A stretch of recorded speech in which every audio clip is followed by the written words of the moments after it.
On a Saturday morning in October of 1976 at the Cass County Estate Auction in Atlantic, Iowa, a 22-year-old woman named Lorraine Dunmore raised her hand for a machine nobody wanted.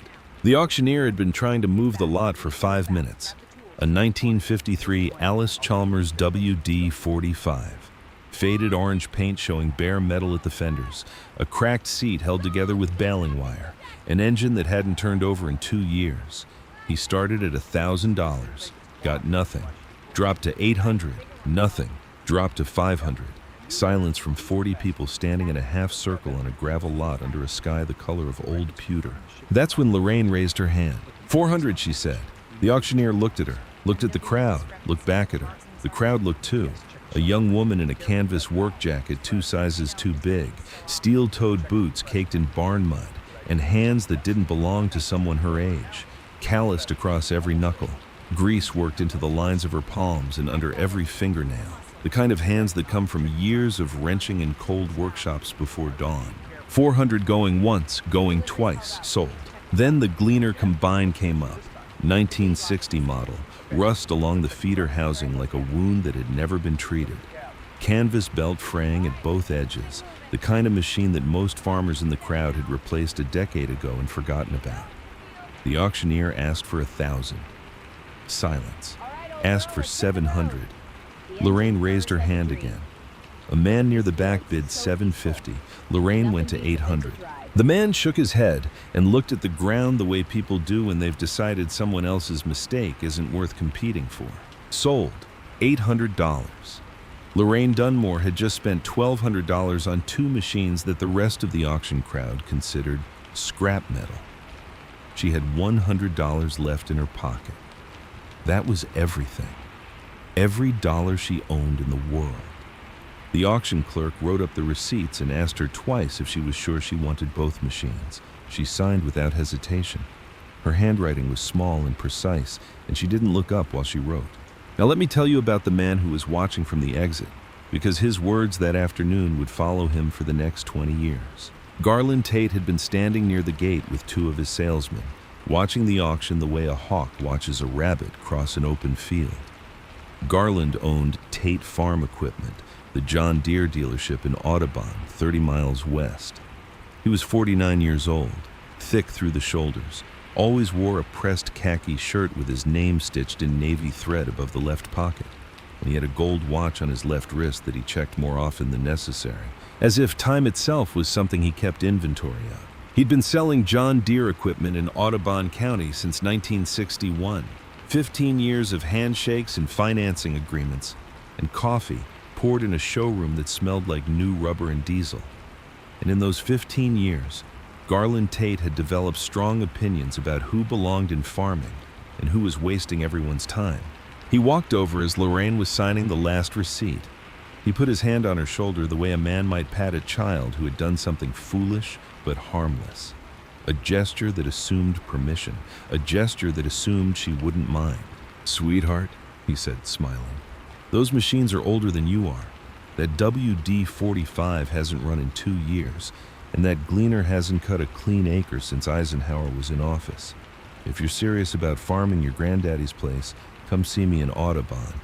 I'll set you up with a real tractor, a John Deere 443. Oh, finest machine on the market. I can finance it, 10% down, 7 years, and you'll have something that actually starts in the morning."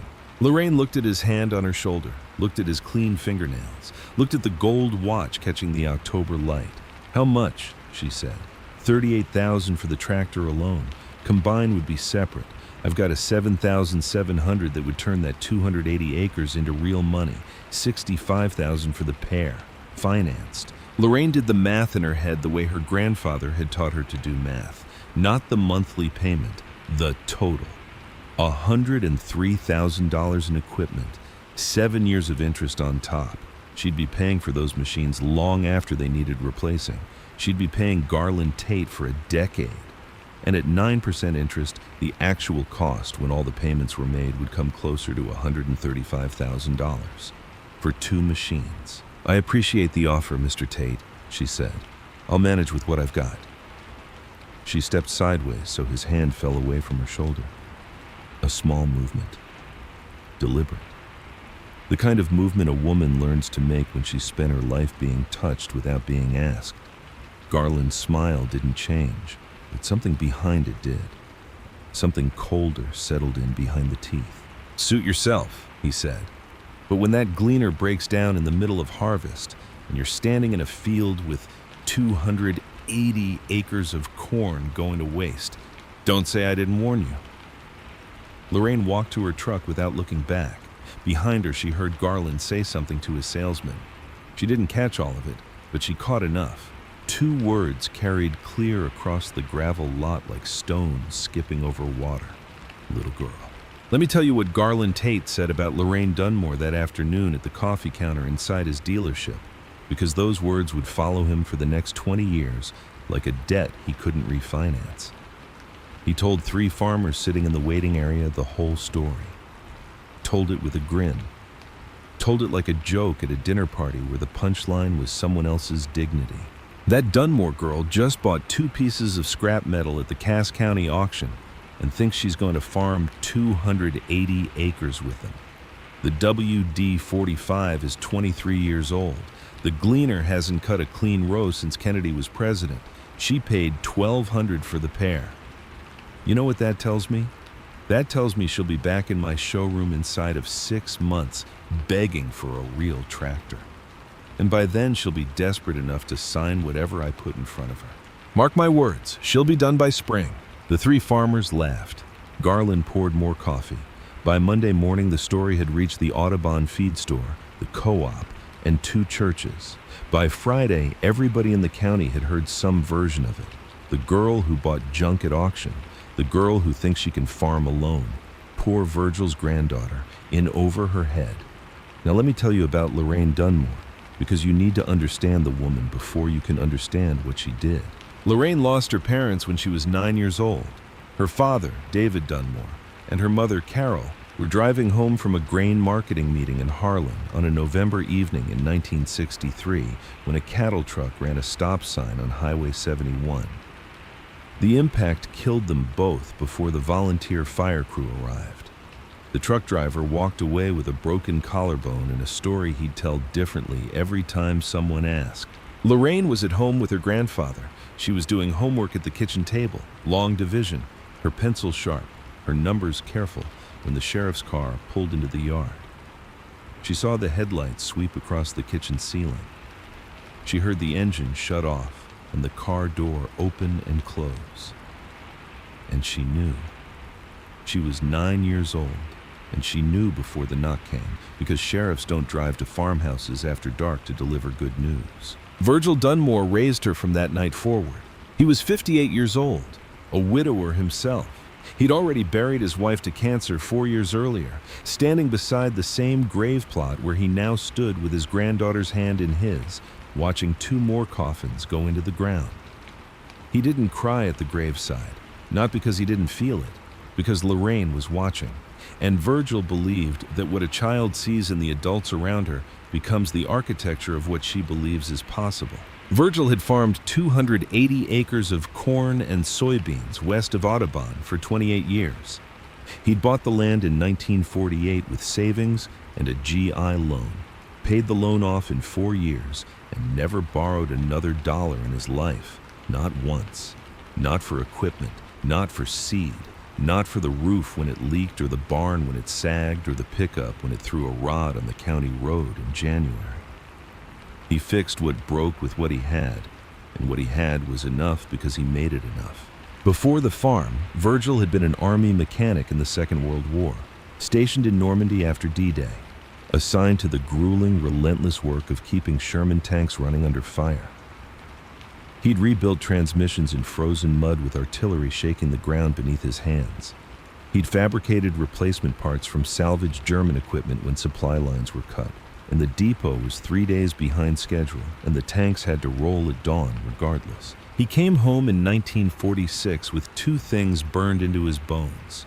First, any machine can be kept running if you understand how it works. Second, the man who depends on someone else for parts is the man who loses the war.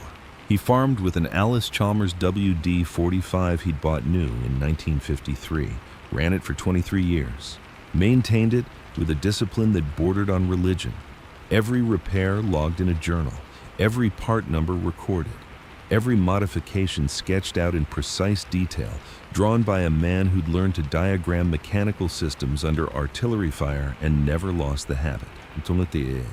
He taught Lorraine to drive that WD-45 when she was 11, taught her to weld when she was 13, taught her to listen to an engine the way a doctor listens to a heartbeat, by feel, by sound, by what was missing. "Listen to it, Ray," he'd say, his hand on the hood while the engine idled, his eyes closed, his head tilted slightly, the way a man tilts his head when he's hearing something nobody else can hear. The machine will tell you where it hurts. Your job is to pay attention. Virgil died on a Wednesday morning in August of 1976. Massive heart attack in the bean field. He was 71. The WD-45, his original, the one he'd bought new in 1953, had thrown its crankshaft through the block 6 months earlier. He'd been planning to rebuild it over the winter. He never got the chance. By the time Lorraine reached him, running across 40 acres of soybeans in her bare feet, the stalks whipping against her shins, the soil hot and loose under her toes, he was already gone. Sitting against the rear tire of his pickup with his hat still on and his hands folded in his lap like a man who had simply decided to rest. She knelt beside him and put her hand on his chest and felt nothing. No heartbeat, no rise, no fall, just stillness. The kind of stillness that tells you something has left a body and isn't coming back. Lorraine buried her grandfather next to her parents and her grandmother in the Audubon Cemetery. 4 graves in a row. 4 people she had loved more than she loved anything on earth, all of them gone. She was 22 years old. She had 280 acres with a mortgage already paid off, a farmhouse with a leaking roof, a workshop full of tools she knew how to use, and no tractor, no combine, no way to put a crop in the ground. That's when she heard about the estate auction in Atlantic. Virgil used to say something that Lorraine carried like a stone in her pocket. He'd say it while they were working on the WD-45, while they were changing oil or adjusting valves, while the radio played low on the shelf and the coffee got cold in its cup on the workbench. Anybody can buy a new machine, Ray. That just takes money. But understanding the one you've got, knowing every sound, every rattle, every weakness, that's what makes you a farmer and not just a customer. Debt never learns your name, but the bank always does. Before we go any further, you need to understand what was happening in American agriculture in 1976, because the world Lorraine was stepping into was a trap dressed up as a golden age. The Soviet grain deal of 1972 had blown the doors off commodity prices. Corn went from $1.18 a bushel to $3.50 almost overnight. Soybeans hit $12. Farmers who'd been scraping by suddenly had cash pouring in. And the banks were right there beside them, smiling, encouraging, lending. The message from every direction was the same: expand, buy more land, buy bigger equipment, borrow to grow. In Iowa, farmland prices had climbed from $419 an acre in 1970 to over $1,800 an acre by 1976, and they were still climbing. Farmers who'd never carried more than a small operating loan were suddenly leveraged to 40 and 50% of their total assets. They were signing equipment loans at 9% interest, land loans at 11%, operating loans stacked on top of both like floors in a building with no foundation. Nobody was worried. Corn was high. Exports were booming. The good times were going to last forever. That's what the brochures said. That's what the bankers said. That's what Garland Tate said every time he handed a farmer a pen and a financing agreement. Garland sold 14 new John Deere 443 tractors in 1976 alone, each one listed at $38,000. Most were financed through his dealership, commission on every sale, financing fees on every loan. Garland drove a new Ford F-250 every 2 years, wore that gold watch his wife bought him for their 20th anniversary, and believed with every fiber of his being that modern equipment was the future, and anyone farming with old iron was a fool headed for failure. Lorraine Dunmore was the only person in Audubon County that year who bought used equipment with cash at an auction. The only one. While every farmer around her was borrowing to expand, she was hauling 2 junk machines home on a borrowed flatbed with $100 left to her name. Most people saw that as proof she was in over her head.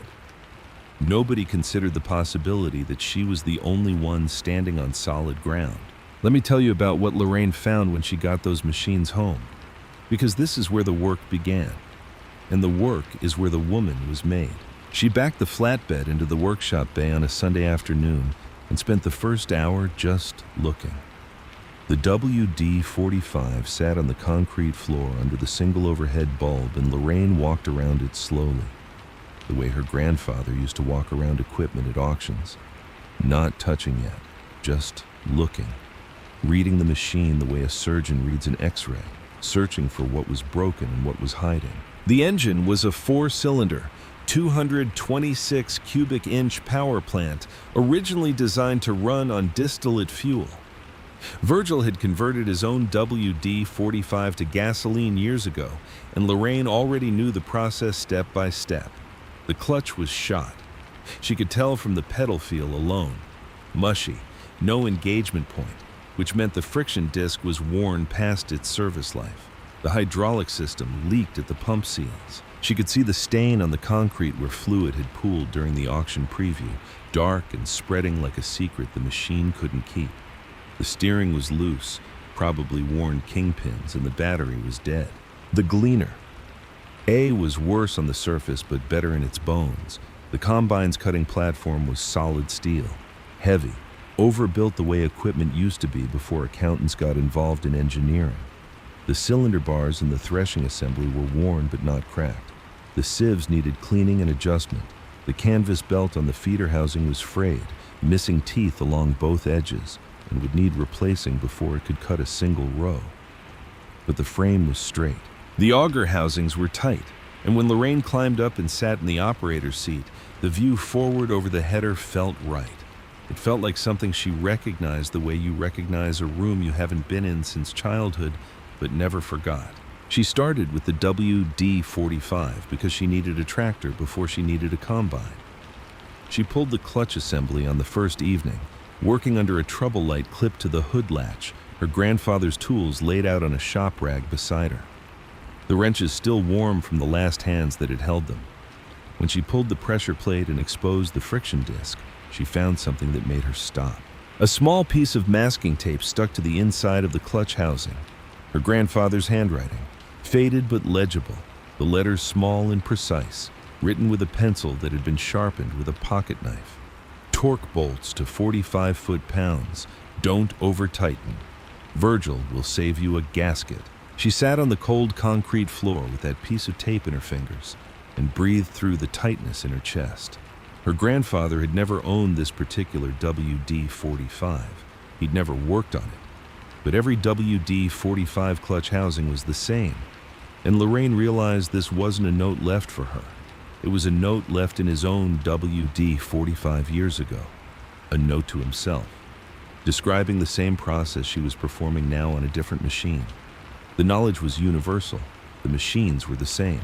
The hands were different, smaller, younger, but trained by the same man who had written those words in pencil on a strip of tape sometime in the last 23 years, never knowing that his granddaughter would find their echo in a stranger's machine on a Sunday night in October. She replaced the clutch friction disc, $73 from a parts supplier in Des Moines. She rebuilt the hydraulic pump seals using a kit she ordered from an Alice Chalmers parts catalog, $28. She replaced the kingpins using a set she found in a coffee can on her grandfather's parts shelf, labeled in his handwriting, $0.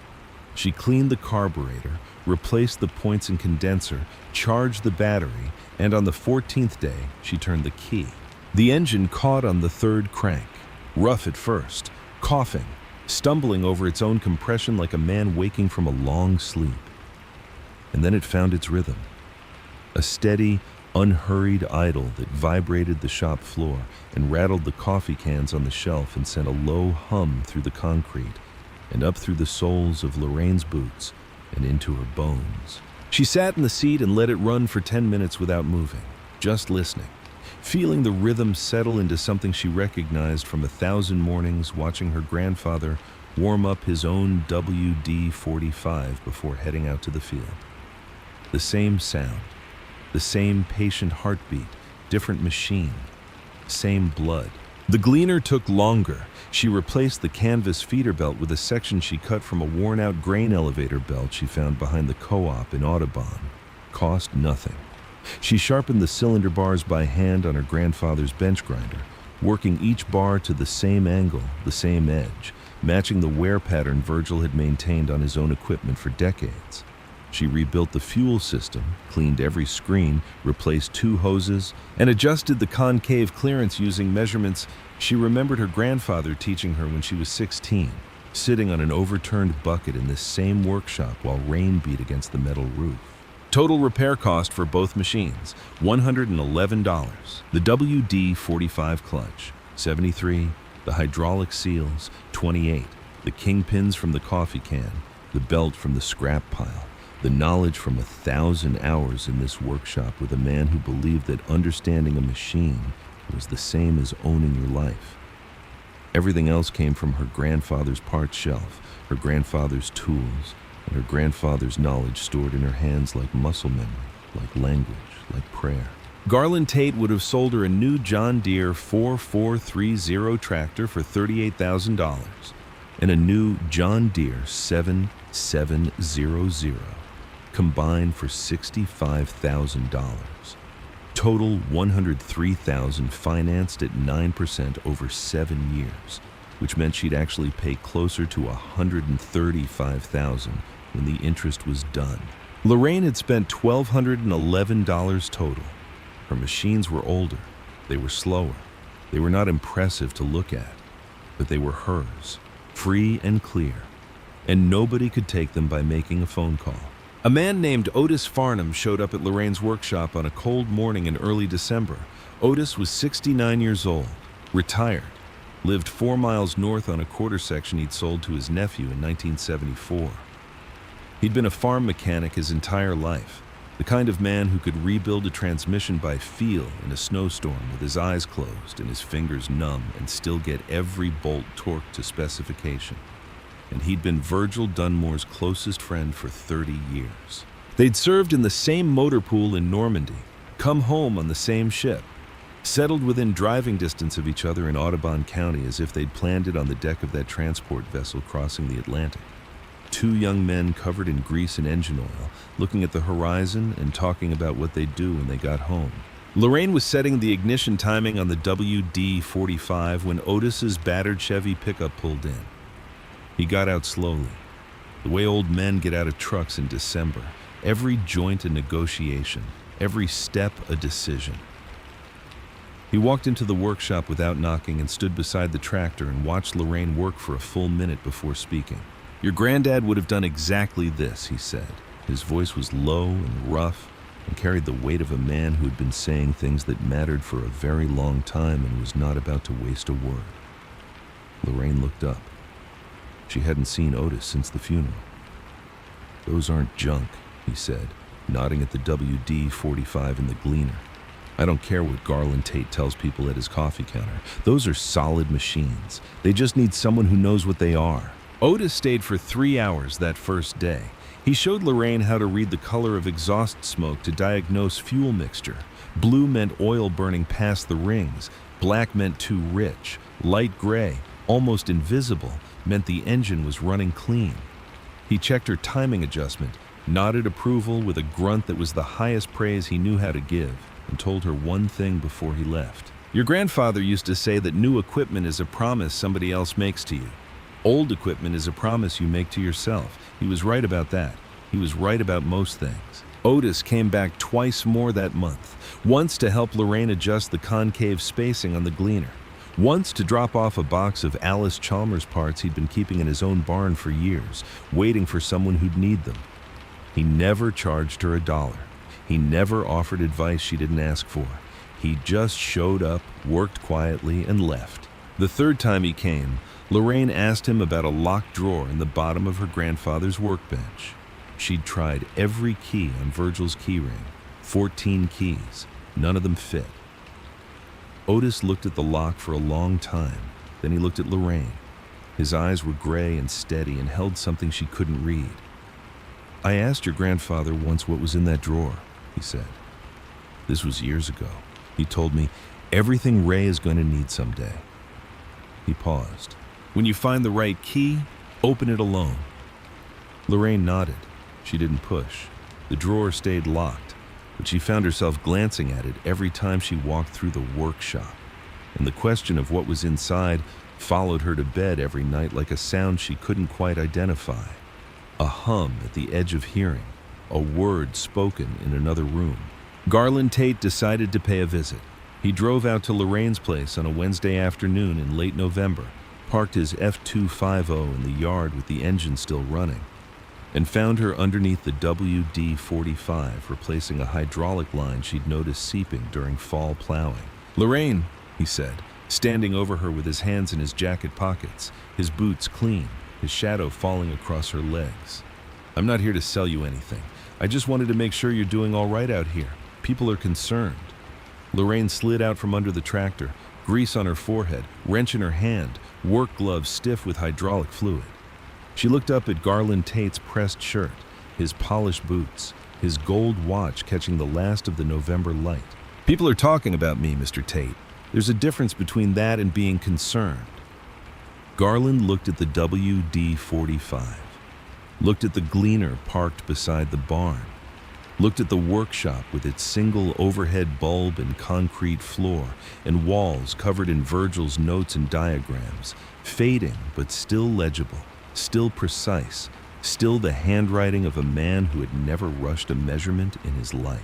"I knew your grandfather," Garland said. "Good man. Stubborn as a fence post, but a good man. Those machines he kept running all those years, that was impressive for his generation. But this isn't 1953 anymore, Lorraine. Parts for these things are getting harder to find every year. You're going to have breakdowns at the worst possible times, right in the middle of harvest when every hour counts. And when that happens, you're going to lose your crop. I've seen it 100 times." Lorraine stood up, wiped her hands on a shop rag, and looked Garland Tate in the eye. Straight, level, without flinching. "They'll last." Garland sighed, the long, patient sigh of a man explaining weather to a stone. "Your grandfather thought the same thing, and his crankshaft threw itself through the block. That one landed." Lorraine felt it in her chest like a fist. The mention of Virgil's tractor, the one that had failed him, the one he'd planned to rebuild over the winter, he never lived to see. It was a wound she hadn't finished bleeding from, and Garland Tate had just pressed his thumb into it. But she didn't flinch. Her face didn't change. She just kept looking at him. "His tractor had 200,000 hours on it, Mr. Tate. These have half that. I know how to take care of them. My grandfather made sure of that." Garland shook his head slowly, the way a man shakes his head at a child who won't listen to reason. "I hope you know what you're doing, Lorraine. I truly do. Because this county doesn't have room for another foreclosure." He walked back to his truck. Before he got in, he turned and said one more thing. His voice carried across the yard the way voices carry in November, clear and cold and impossible to ignore. "That gleaner won't make it through one harvest. I'll give it 6 months, tops." He drove away. Lorraine stood in the yard and watched his taillights fade down the county road until they were just 2 red points swallowed by the gray November dusk. Then she went back under the tractor and finished the hydraulic line. But her hands were shaking, and it wasn't from the cold. That evening, she sat at the kitchen table with her bank statement and a pencil. $100 in savings, both machines running but untested in the field, 280 acres that needed planting in the spring, seed to buy, fuel to buy, property taxes due in March. The numbers were thin as winter ice on a pond that might hold you or might not. One bad year, one drought, one major breakdown she couldn't fix, and she was finished. She thought about Garland Tate's words. Your grandfather thought the same thing. She thought about how easy it would be to call one of the neighbors and offer to lease the ground. The money would come in steady. She could get a job in town. She could stop worrying about whether a 23-year-old tractor and a 16-year-old combine could carry 280 acres through an Iowa season. Then she looked at the wall above the kitchen sink where her grandfather had hung three things. A photograph of his WD-45 the day he brought it home in 1953, gleaming orange, fresh off the dealer's lot, the paint so bright it looked like it was still wet. A photograph of Lorraine at 12 sitting in the seat of that same tractor, grinning, her feet barely reaching the pedals, her hair blowing sideways in a wind she could still feel. And a small framed card in Virgil's handwriting that said simply, "The only person who can take your farm is the bank. So don't let them." Lorraine put the bank statement in the drawer, turned off the kitchen light, and went to bed. She never considered leasing the ground again. Spring came. Lorraine planted 140 acres of corn and 140 acres of soybeans. She did everything herself: plowing, dissing, planting, cultivating. The WD-45 started every morning on the second crank, settled into that steady four-cylinder idle, and pulled whatever she put behind it without complaint. She was in the seat by 5 in the morning and didn't climb down until the light was gone. Her back ached. Her hands blistered and bled and calloused over and blistered again. She lost 8 pounds in the first month because she kept forgetting to eat lunch. There were days when the loneliness was heavier than the work. Days when the only voice she heard from sunrise to sunset was the engines, and the only conversation she had was with a machine that answered in vibration and exhaust and the slow, steady pull of iron through soil. The neighbors watched, some from their trucks, slowing down on the county road to look at the orange tractor crawling across the field like something from a photograph. Some from the co-op parking lot when Lorraine came in for fuel. Nobody said anything to her face, but the talk continued, steady as rain. Harvest came in October. The Gleaner A was slower than anything else in the county. Lorraine could cut about 3 acres an hour. Her neighbors with new John Deere 7700 combines were cutting 8. She watched them from across the road. 3 machines moving through a field like ships, covering in an afternoon what took her 2 days. But she kept cutting, row by row, field by field. The Gleaner didn't miss. The cylinder bars she'd sharpened by hand on her grandfather's bench grinder separated every kernel clean. The sieves she'd adjusted to Virgil's specifications dropped almost nothing on the ground. When the last load went through Burl Stackhouse's elevator, Lorraine sat in her truck and did the math. Corn yield 95 bushels an acre. County average that year 105. She was below average, not by much but below. Total gross income from both crops after selling everything: $34,600. Seed, fuel, fertilizer, property taxes, insurance, living expenses. $26,200. Net income first year, $8,400. Not much, not enough to impress anyone. But here's the number that mattered: debt, 0. And here's the number that nobody in Audubon County knew because nobody thought to compare. Nolan Sutter farmed 280 acres 2 miles east. Same soil, same weather, same county. Nolan was 38 years old, married, 2 kids, and he'd bought a brand new John Deere 7700 combine from Garland Tate in the spring of 1976. $62,000 financed at 9% over 5 years. He'd also upgraded his tractor to a 4430 the year before. Another $38,000 financed. Total equipment debt, $100,000. Nolan's harvest was better than Lorraine's. Higher yields, faster combine, better timing. His gross income came in around $39,800, higher than Lorraine's by a wide margin. But Nolan had equipment payments of $24,600 a year. After seed, fuel, fertilizer, taxes, insurance, and those payments, Nolan Sutter's net income was $4,100. Lorraine made $8,400 with 2 junk machines. Nolan made $4,100 with $100,000 worth of new iron. She earned less, but kept more. And the difference wasn't small. It was double. Lorraine put her $8,400 in the Audubon Savings Bank. Nolan put his $4,100 toward next year's operating loan and hoped corn prices held. Nobody in the county knew those numbers. Nobody compared them. Nobody asked. But the math was already telling the story that would take 9 more years to become visible to everyone else. Let me tell you about what Lorraine found that December, because this is where the story takes its first turn. The harvest was done. The fields were bare. December settled over Audubon County the way it always does in western Iowa. Gray and cold and still, the kind of cold that makes the house pop at night and turns the water in the dog's bowl to ice by morning. Lorraine decided to clean out the workshop properly, not just sweep, organize, go through every shelf, every drawer, every box. She'd been avoiding the deep clean because the workshop still smelled like Virgil, motor oil, sawdust, coffee, and something else she could never name, something that was just him. She found things she didn't expect. A letter from the Army dated 1945 commending Virgil for field repairs under fire near the Siegfried Line. A photograph of Virgil and Otis Farnham standing beside a Sherman tank, both of them impossibly young, grinning, covered in grease, looking like 2 men who had just gotten away with something and weren't sure what. A small wooden box containing her grandmother's wedding ring, the gold thin with wear, the diamond no bigger than a grain of wheat. And then she reached the locked drawer. She'd tried every key on Virgil's ring back in October. 14 keys. None of them fit. She'd thought about forcing it, but something stopped her. Otis's words. When you find the right key, open it alone. That evening she sat at the workbench and looked at the lock more carefully than she had before.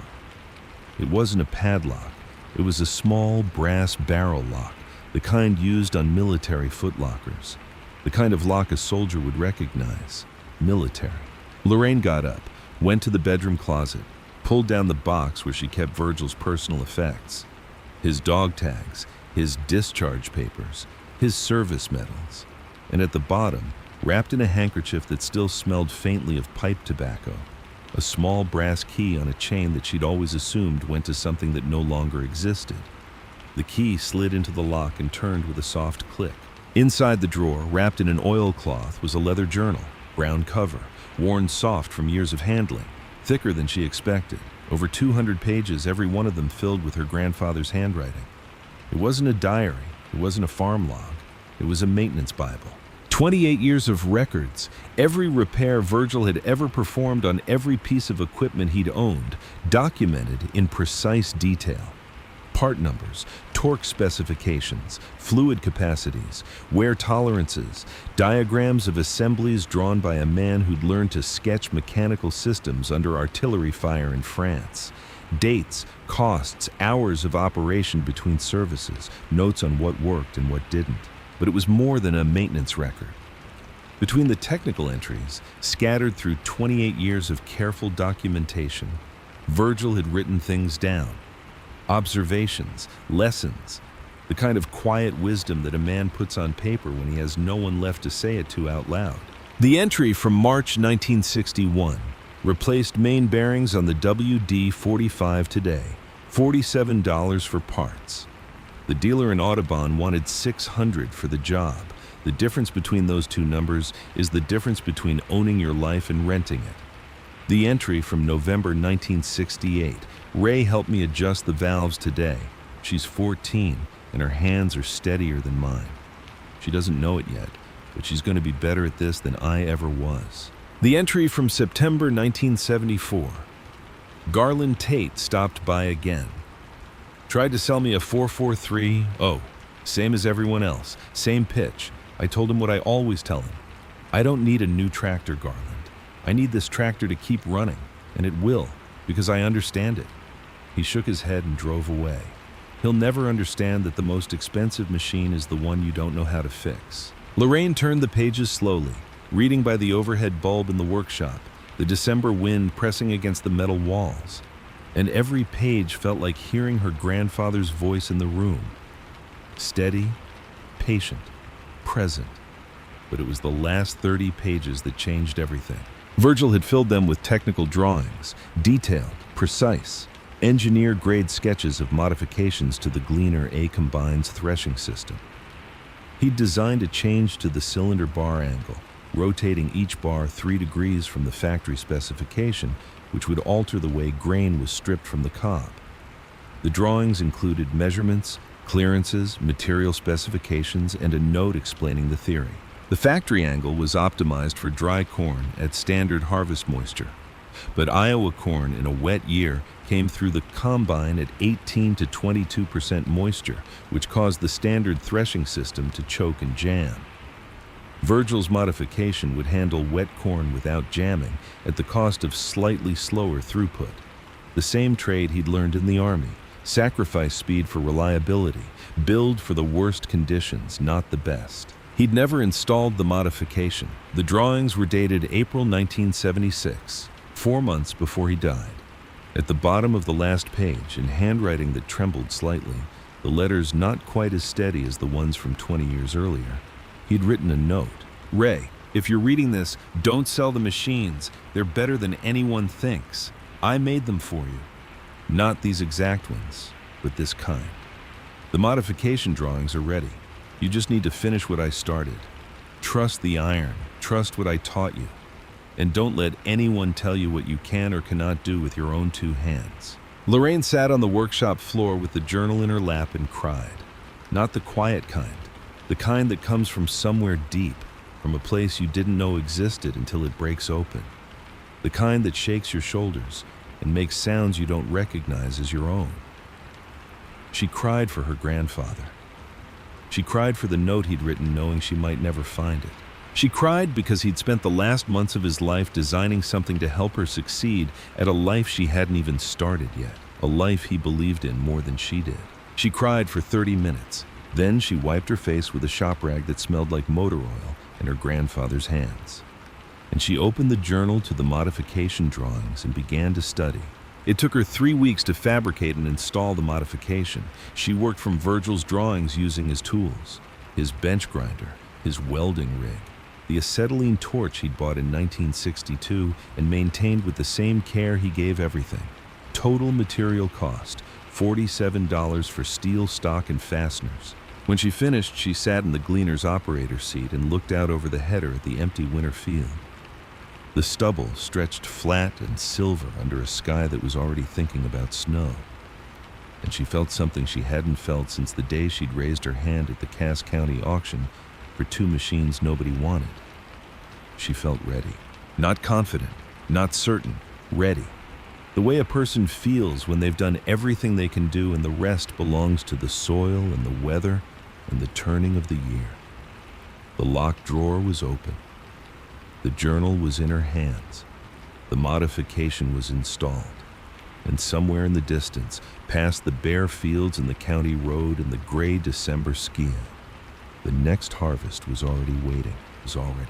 Let me tell you about the second harvest, because this is where the dead man's drawings proved they were worth more than anything money could buy. October of 1978. Lorraine brought the modified Gleaner into the cornfield for the first time on a Tuesday morning. So early the dew was still heavy on the stalks, and the fog sat low along the creek bottom like something alive and breathing. She dropped the header, engaged the threshing drum, and fed the first row into the machine. She felt the difference immediately, not in the sound. The sound was almost the same, that steady, unhurried rhythm of the Gleaner working through corn, the stalks being pulled in, the ears stripped, the grain separated from the cob and carried up through the clean grain auger. But the vibration had changed. Virgil's modification, those 3 degrees of rotation on the cylinder bars, had altered the way the threshing drum interacted with the grain at the molecular level of the machine's purpose. The rhythm was smoother. The vibration that had always traveled up through the seat and into Lorraine's spine was softer now, more even. Like the difference between a heart that's working hard and a heart that's working well. And there was less grain bouncing back into the straw walkers. She could hear it, or rather, she could hear the absence of it. The rattle of kernels hitting the walkers that had been a constant background noise the previous harvest was quieter now. More grain was going where it was supposed to go. Less was being lost. She ran the Gleaner for 14 hours that first day. When she pulled the last load into Burl Stackhouse's elevator that evening, Burl pushed the probe into the grain, pulled a sample, and held it up to the light the way he always did, turning the kernels over in his palm, reading them the way a jeweler reads stones. He looked at the sample for a long time. Then he looked at Lorraine. "What did you do to that combine?" he said. It wasn't a question, it was recognition. Burl Stackhouse had been weighing and grading every bushel of corn and soybeans that came through Audubon County for 20 years. He knew what clean grain looked like, and this was cleaner than anything the gleaner had produced the year before. Lorraine didn't answer the question. She just took her ticket and drove home. Corn yield that year, 102 bushels an acre, above the county average for the first time. Net income, $11,200. Savings, $19,600 total. 1 year earlier, Garland Tate had given her 6 months. The gleaner was still running. The WD-45 was still starting on the second crank, and Lorraine Dunmore was starting to pull ahead of a county that didn't know it was falling behind. By 1979, the expansion fever that had been building since the Soviet grain deal showed no signs of breaking. Farmland in Iowa had climbed past $2,000 an acre. Garland Tate's showroom had never been busier. New paint on the building, a second service bay out back. The message from every direction was the same: expand, borrow, grow. Lorraine heard the message everywhere, at the feed store, at the co-op, in the farm magazines. She heard it, and she kept her savings in the bank and her payments at zero and her 2 machines running clean. But the message wasn't finished with her.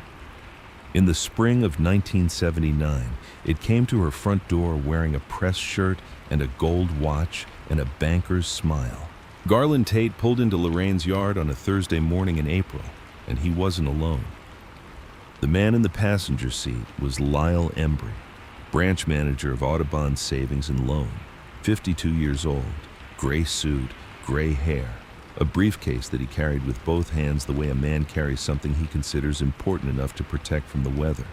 Lyle had processed every farm loan in the county for the last decade.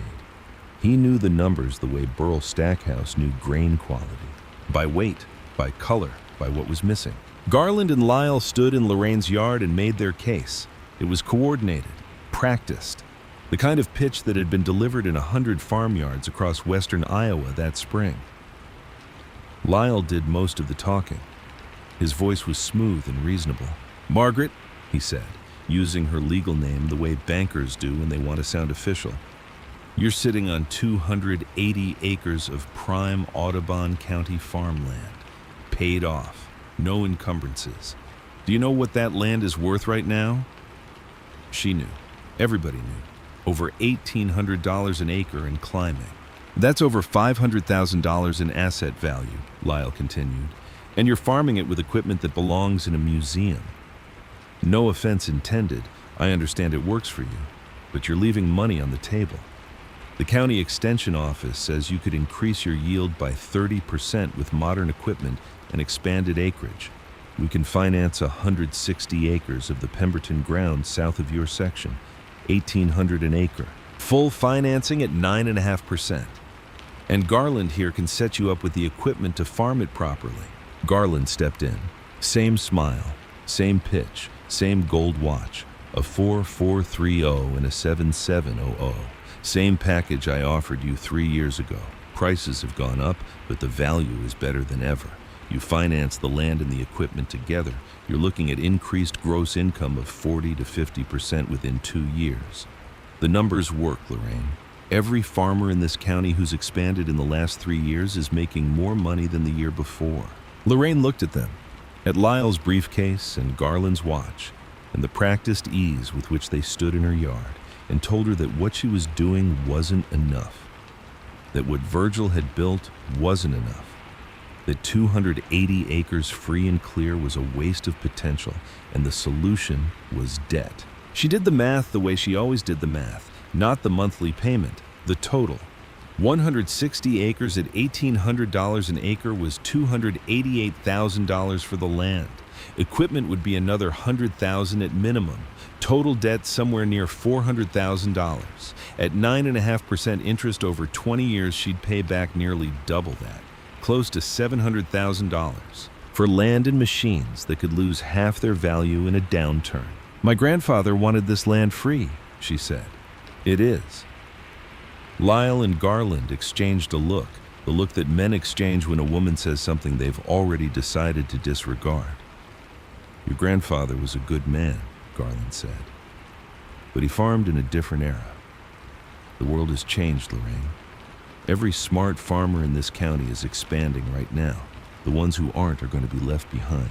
Lorraine looked at him, at the man who'd called her sweetheart at the auction, who'd said little girl across the gravel lot, who'd given her 6 months and was now standing in her yard 3 years later, still trying to sell her something she didn't need, still believing that the answer to every question in farming was a bigger payment book. "I appreciate you coming out, Mr. Tate, Mr. Embry, but I'm not interested." Lyle Embry closed his briefcase with a snap that sounded final, though it wasn't meant to be. He smiled a smile that had closed 1,000 loans and would close 1,000 more. "The offer stands, Margaret, when you're ready." They drove away. Lorraine stood in the yard and watched them go. That night she sat at the kitchen table with the bank statement and the pencil. $34,400 in savings. 280 acres free and clear, 2 machines running clean. The numbers were solid. The numbers were safe. The numbers were everything Virgil had taught her to trust. But for the first time since the auction, a question slipped through her certainty like water through a crack in a foundation. What if he was wrong? What if Virgil Dunmore, with his army discipline and his paid-off land and his 28 years of journal entries, had simply been lucky? What if the world really had changed, and the rules he'd lived by were relics of a time that wasn't coming back?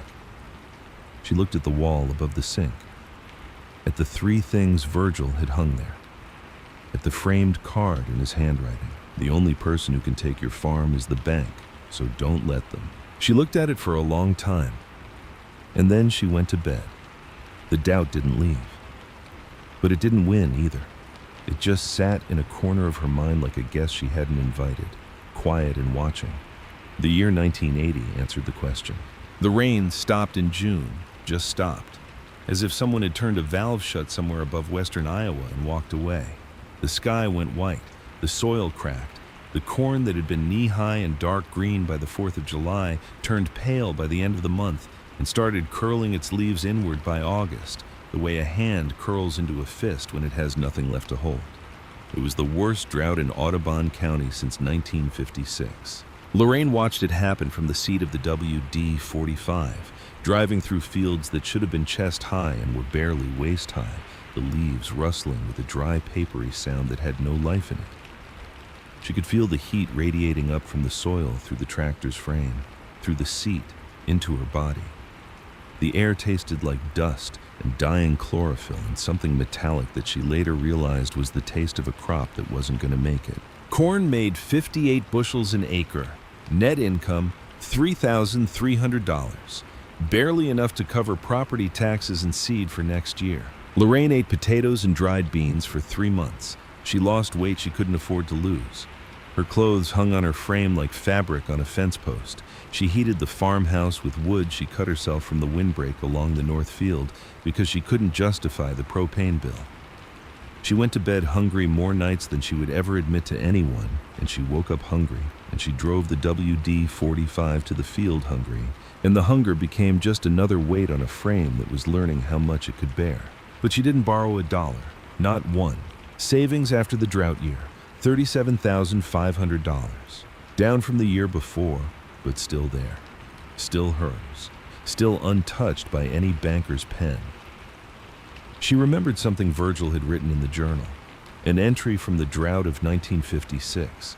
His handwriting was younger then, steadier, the letters sharp and confident. Bad year.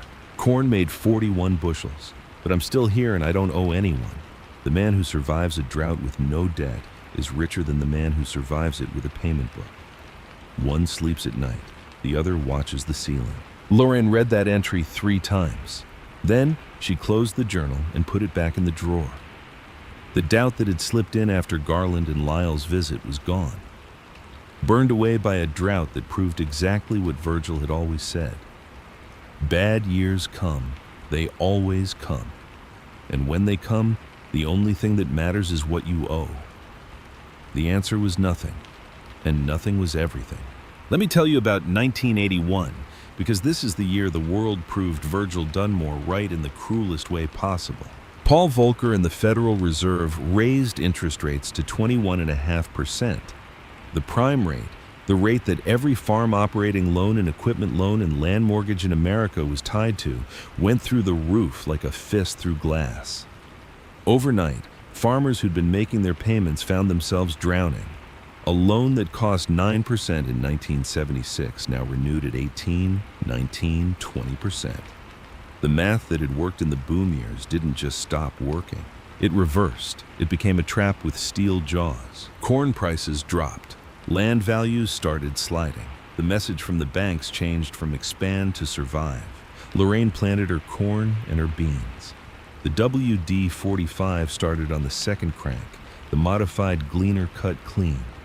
And then, in the second week of October, with 60 acres of corn still standing in the field, and a storm system building to the northwest that the radio said would arrive in 36 hours, the gleaner's hydraulic pump failed. It happened at 3 in the afternoon, a sound like a gunshot from somewhere inside the machine, followed by a sudden loss of header control. The header dropped to the ground and stayed there. Lorraine shut the engine down and climbed underneath. The pump housing had cracked along a stress line that she should have caught in the pre-season inspection, but hadn't, because the crack had been hidden behind a bracket that she'd never removed. Hydraulic fluid was pooling on the ground beneath the machine, dark and spreading, and the smell of it was sharp and mineral and final. 60 acres of corn, 36 hours before the storm. No dealer within 100 miles that carried parts for a 21-year-old Gleaner A, and no money in the budget for a service call that would cost more than the repair itself. Lorraine lay under the machine and looked at the cracked housing and felt the ground cold against her back and the hydraulic fluid soaking into her jacket, and she let herself feel it for exactly 10 seconds. The fear, the anger, the exhaustion, the voice in her head that sounded like Garland Tate saying, "When that gleaner breaks down in the middle of harvest." She let it all come, and then she pushed it out. Not away, out. Through her hands and into the wrench, she picked up and the work she started doing. She didn't have a replacement pump housing, but she had a seal kit that cost $34, ordered from the same catalog she used every year, kept on the parts shelf beside the coffee cans and the WD-40 and her grandfather's handwritten notes. And she had the journal entry from a harvest breakdown in 1971, where Virgil had documented a similar failure and described his repair method in detail, precise enough to follow by moonlight. She didn't have moonlight. She had a trouble light clamped to the feeder housing and a flashlight held between her teeth when she needed both hands. The repair wasn't elegant. It was the kind of fix that a factory engineer would have frowned at and a field mechanic would have recognized. She couldn't replace the cracked housing, so she cleaned the crack, welded a reinforcing plate over it using Virgil's rig, replaced every seal in the pump assembly, and bled the hydraulic system twice to get the air out. At 9 o'clock at night, a hot hydraulic line split while she was disconnecting it. The fluid hit her left palm like a brand. She wrapped her palm in electrical tape and kept going. Every time she gripped a wrench, the pain shot from her hand to her shoulder to the back of her eyes. She kept going. At midnight, she turned the key. The engine caught. The hydraulic pump pressurized. The header lifted off the ground and held. She raised it, lowered it, raised it again, held. She slept in the cab for 4 hours, curled in the operator's seat with her burned hand cradled against her chest and her grandfather's jacket pulled over her.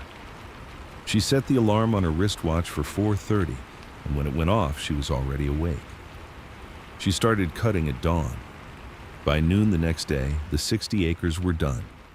The storm arrived that evening. Heavy rain that flattened every standing stalk in the county. But Lorraine's corn was in the bin.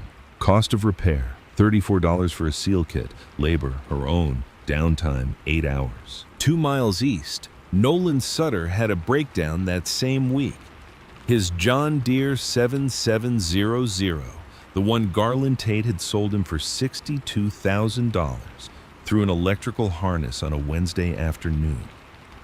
Nolan called the dealer. The dealer sent a service truck. The truck arrived Thursday morning. The repair took 6 hours. Parts and labor, $1,400. By the time Nolan's combine was running again, the storm had arrived. He lost 30 acres of corn in the field, flattened, ruined. 30 acres of income lying face down in the mud because the machine that was supposed to be better, newer, more reliable had failed at the same moment Lorraine's 21-year-old gleaner had failed. And the difference between the two outcomes was not the machine. It was the hands. Nolan had called someone. Lorraine had fixed it herself. One way makes you dependent, the other makes you free. Virgil's words, spoken over a hydraulic pump on a rainy afternoon 15 years ago, alive in his granddaughter's burned and taped hands on an October night in a cornfield in 1981. Corn yield that year, 91 bushels an acre. Net income, $9,600. Savings, $47,100. Zero debt, zero payments, zero calls from the bank. Let me tell you about the collapse, because this is where the men who'd laughed at Lorraine Dunmore began to go silent. 1982. 3 farms in Audubon County went to foreclosure auction. 3 families that had worked the same ground for 2 and 3 generations packed up and left. The auction barn in Atlantic ran sales every Saturday, and the equipment that sold went for 30 cents on the dollar to buyers who'd driven from 3 states away to feed on someone else's failure. Garland Tate's tractor sales dropped 60%. The showroom that had been bustling 2 years earlier now echoed. The new paint on the building looked wrong somehow, too bright for the mood of the county, like a man wearing a celebration suit to a funeral. Garland drove past Lorraine's farm one afternoon in July, slowed his truck, looked out the window at the WD-45 pulling a cultivator through beans, looked at it for a long time, and kept driving. He didn't stop. He didn't wave. He just looked and drove on. Lorraine saw him from the tractor seat. She didn't wave either. Net income that year, $10,400. Savings, $57,500. 1983, the worst year in Audubon County since the Depression. 7 farms foreclosed, 7 families. The names were people Lorraine had known her whole life, people who'd sat in the same church pews, bought supplies at the same co-op, waved from the same county roads. People who'd laughed at the girl who bought junk at auction and now weren't laughing at anything because they were packing boxes and loading trucks and driving away from land their grandparents had broken with horses. The auction barn ran sales twice a week. The parking lot was full of men who looked like they hadn't slept in months. Men with red eyes and clenched jaws and hands that didn't know what to do, because the work they'd done their whole lives had been taken away by numbers on paper they never fully understood.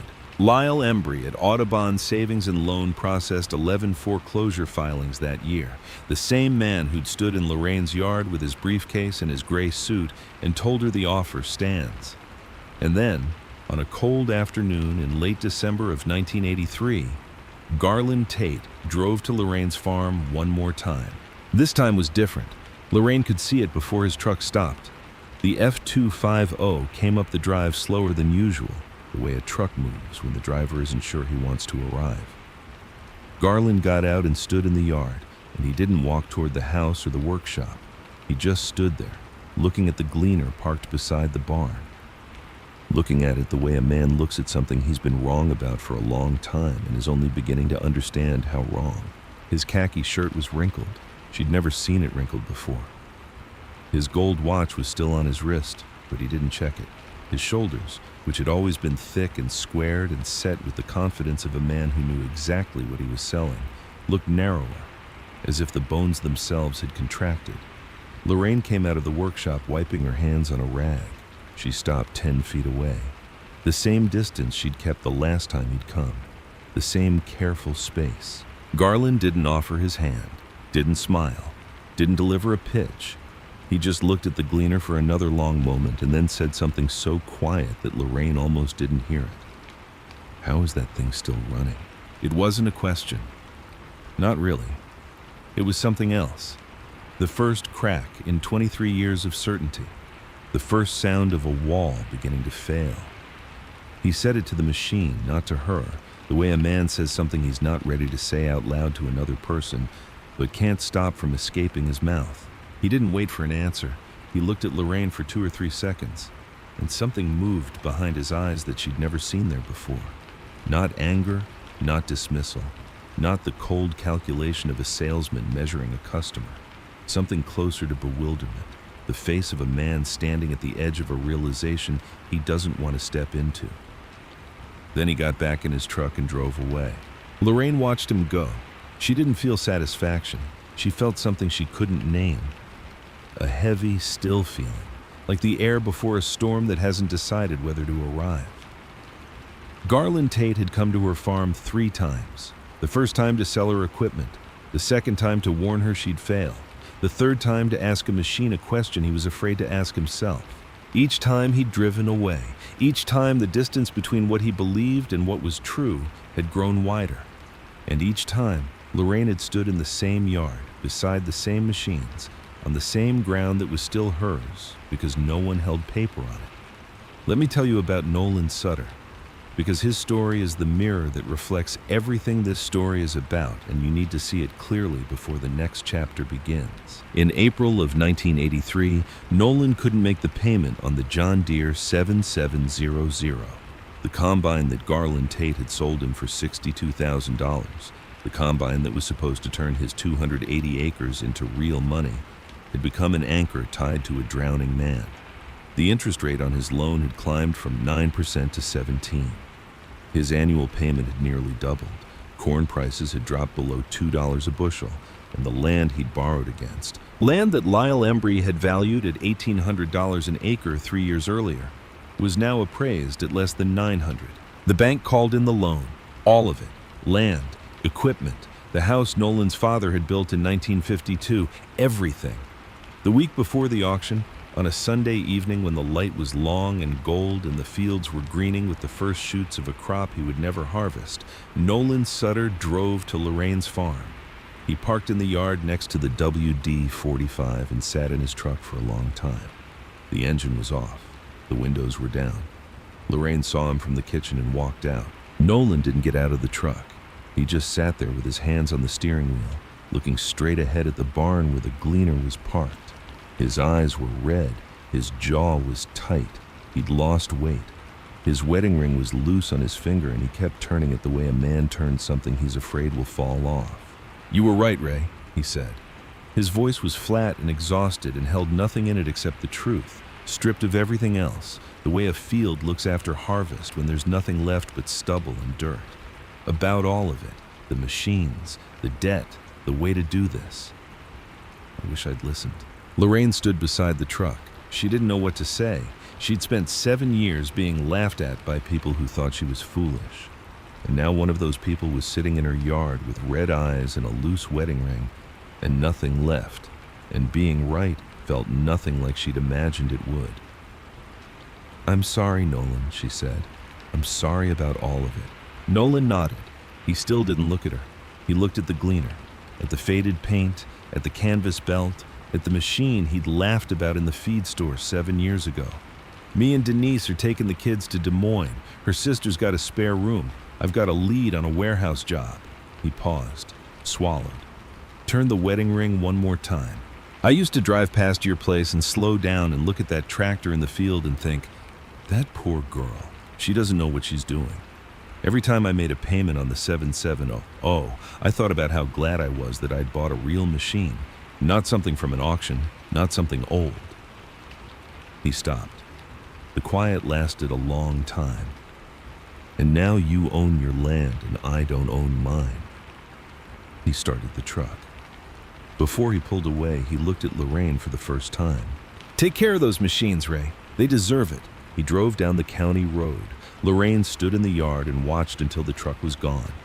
She stood there for a long time after the sound of the engine faded. And the feeling in her chest was not vindication. It was not satisfaction. It was not anything she wanted to feel. It was grief. Grief for a man she barely knew, a family she'd never been close to, a farm she could see from her kitchen window that would have strangers walking through it next month.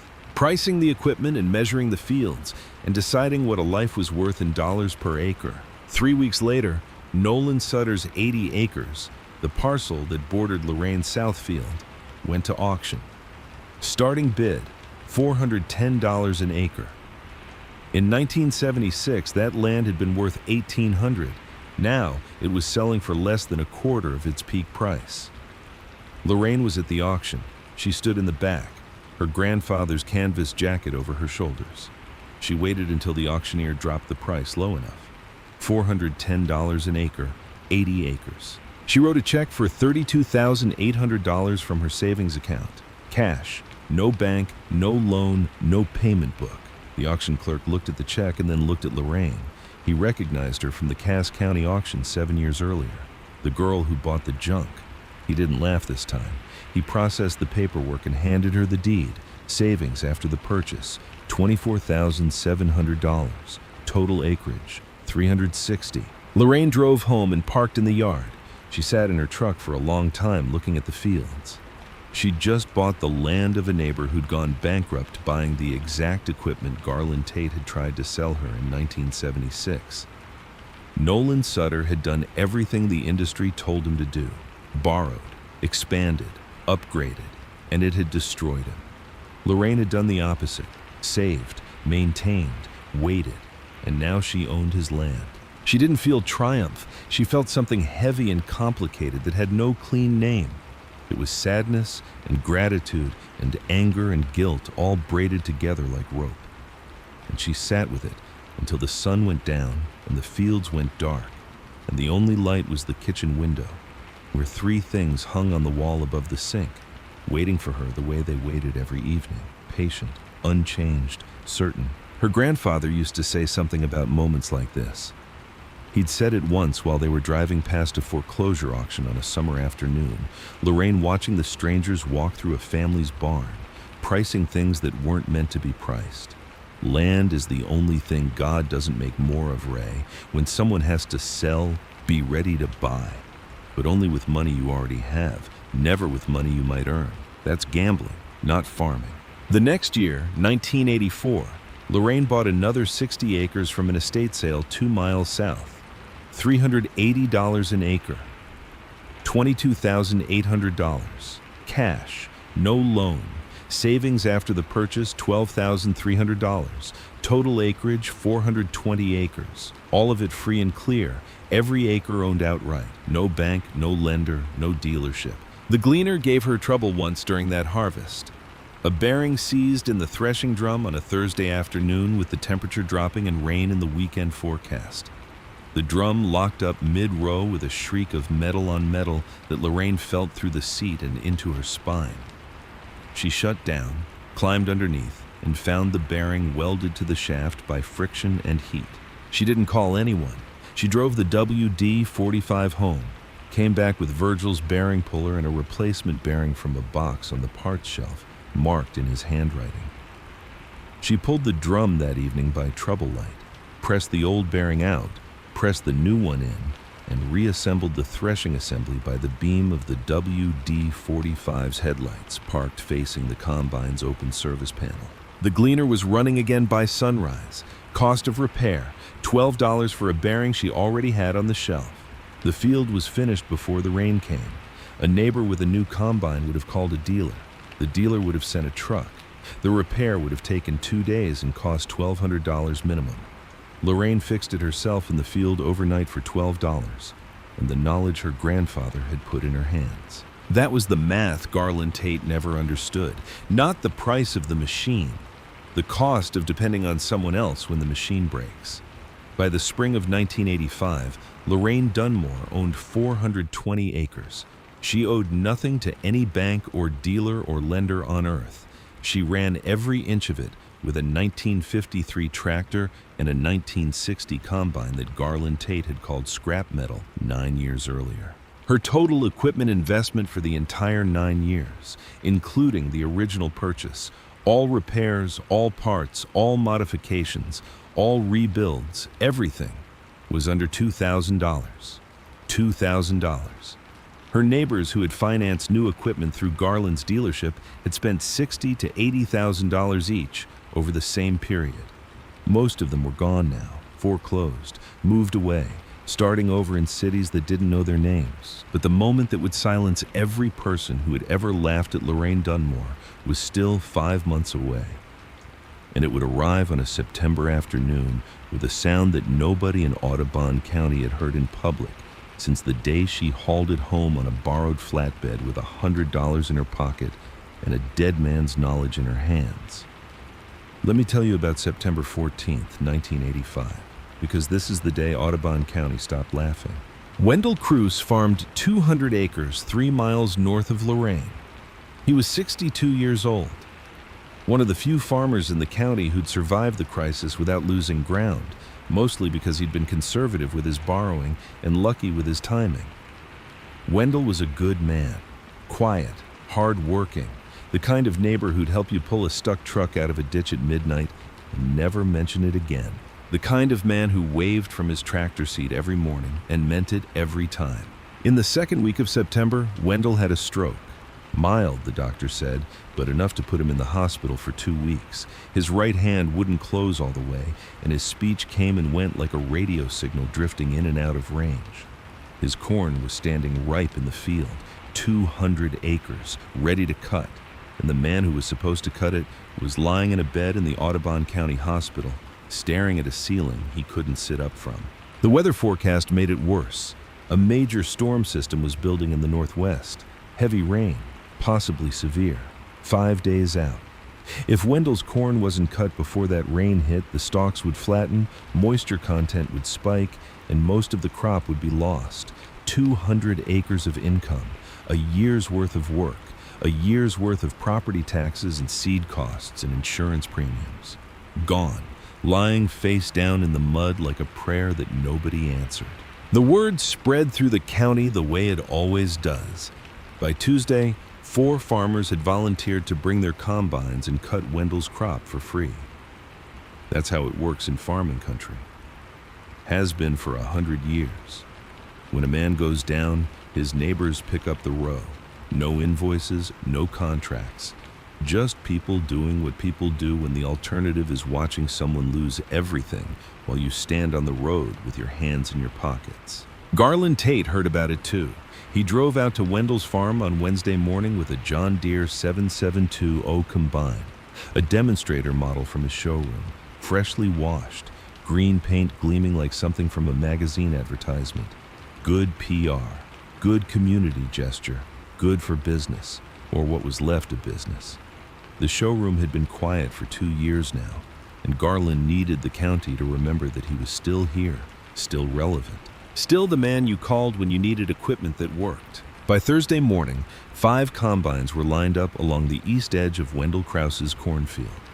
3 John Deere 772s owned by neighboring farmers, 1 International Harvester 1460, and Garland Tate's demonstrator 7720, 5 machines, 5 engines idling in the September dawn. The combined value of the equipment sitting on that field edge was close to $300,000. The whole county was watching. People parked along the road in pickups and station wagons.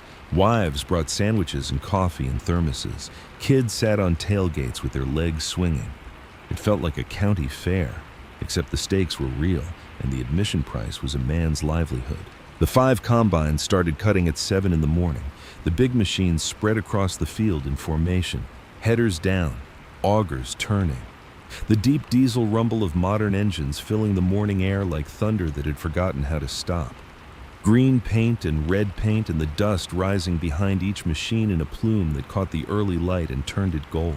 Garland Tate stood beside his demonstrator with his arms crossed, watching the rows fall, watching the grain trucks line up, watching the operation run like a well-oiled advertisement for everything he believed in, everything he had built his career on, everything he had staked his name and his showroom and his reputation on for 24 years. He looked satisfied. For the first time in 2 years, he looked like the man he used to be. Nobody noticed the sound at first. The sound came first, a steady, unhurried rhythm, like a metronome set by someone who believed that speed was never the point. A gasoline engine, air-cooled, with a cadence that belonged to a different era of American manufacturing. Not fast, not loud, just persistent. The kind of sound that says, "I've been doing this longer than you have been alive, and I will still be doing it when you are done." Then the vibration. The county road was gravel, and the gravel was trembling. Not shaking the way it shakes when a loaded grain truck barrels through, trembling, a lighter, steadier pulse, as if something heavy and patient was rolling over it one steel tooth at a time. People along the road looked down at their feet, looked at each other. A few of them shaded their eyes and turned east toward the rise where the road crested a small hill before dropping down to the field entrance. Then the machine itself came over the rise, and for a moment, every sound in the field seemed to drop away. A 1960 Gleaner, a combine, 25 years old, faded paint that had once been red, now a washed-out rose, almost silver in the morning light. A canvas feeder belt cut from grain elevator scrap 9 years ago. Cylinder bars modified to an angle that no factory had ever specified, drawn by a dead man's hand on the last pages of a leather journal. A header, half the width of the 772s in the field. And in the operator's seat, sitting straight, eyes forward, hands steady on the controls, Lorraine Dunmore. She didn't wave, she didn't honk, she didn't announce herself. She just drove the Gleaner down off the county road, across the grass waterway, and into the south end of Wendell Krause's cornfield. She dropped the header, engaged the threshing drum, and started cutting. Garland Tate saw her from across the field. He watched the Gleaner enter the corn and disappear behind the standing rows, and he didn't say a word. His arms were still crossed, his jaw was still set. But something shifted in his posture, a slight stiffening, as if a cold draft had come through a door he'd forgotten was open. The men around him saw it too. A couple of them chuckled. One said something about a museum exhibit rolling through a working field. Another said something about bringing a knife to a gunfight. But they stopped talking when they heard the Gleaner settle into its cutting rhythm. A clean, steady sound. No rattling, no banging, no hesitation. Just corn going in one end and clean grain coming out the other. The sound of a machine that knew what it was doing because the woman running it knew what it was. The first 3 hours told one story. The John Deere 772s were fast, 12 acres an hour each. The Gleaner cut 5. The math was obvious. The big machines were going to finish this job, and Lorraine's contribution would be a nice gesture. A footnote, a neighborly act that people would mention politely and forget by winter. Then the corn got wet. Wendell Krause's field had a low spot on the north end, a gentle depression where moisture collected after the rains in August. A place where the water table crept close to the surface and the soil stayed damp long after the rest of the field had dried. The corn there was running 20 to 22% moisture instead of the ideal 15. At that moisture level, corn kernels are softer. They stick together. The husks don't separate cleanly. And the threshing drum on a combine has to work harder to strip the grain from the cob, the way a person has to work harder to open a door that's swollen with humidity. Hour 4. The first John Deere 7720 stopped. The threshing cylinder had jammed. Wet corn had balled up around the bars and stalled the drum. The engine lugged down, coughed, and died. The farmer driving it climbed down, opened the access panel, and spent 40 minutes clearing the blockage by hand, pulling wads of wet corn husk and kernel and cob out of the cylinder with his fingers and a pry bar, his forearms getting scratched and his shirt getting soaked with the juice of grain that should have been drier. Hour 5. The International Harvester 1460 lost its electrical system, a wiring harness failure. The kind of failure that happens in aging electrical systems when vibration works a connector loose and current finds a path it was never meant to take. The farmer sat on the fender and waited for someone with a toolkit and the knowledge to trace a short through 40 feet of wire. It took 45 minutes to get the machine running again. Hour 7. A second. 7720 overheated. The engine temperature spiked into the red. The operator shut it down to cool for 30 minutes, then restarted, then overheated again 20 minutes later. He ran it in cycles for the rest of the day, cutting for 20 minutes, cooling for 15, cutting, cooling, the rhythm of a machine fighting its own limitations. Hour 9. Garland Tate's demonstrator 7720 jammed. Same problem as the first one, wet corn in the threshing cylinder. The drum stalled. The engine died. Garland's face went red, the color it always went when something didn't go according to the plan he'd made in his head. He climbed up, cleared the blockage, restarted, ran for another hour before it jammed again. The second jam took longer to clear because a cylinder bar had bent from the stress. Bent metal. On a machine that had been sitting in a showroom 6 days ago. On a machine that was supposed to represent the best that modern engineering had to offer. Through all of this, through every jam and every overheat and every electrical failure and every minute of downtime on every machine that cost more than most people's houses, the Gleaner A did not stop. Not once. Virgil Dunmore had designed the modification for exactly this condition. The 3-degree change in the cylinder bar angle created a slightly wider clearance between the bars and the concave, which meant wet corn had room to move through the threshing system without balling up. The trade-off was slower throughput. The Gleaner couldn't match the 772s in speed.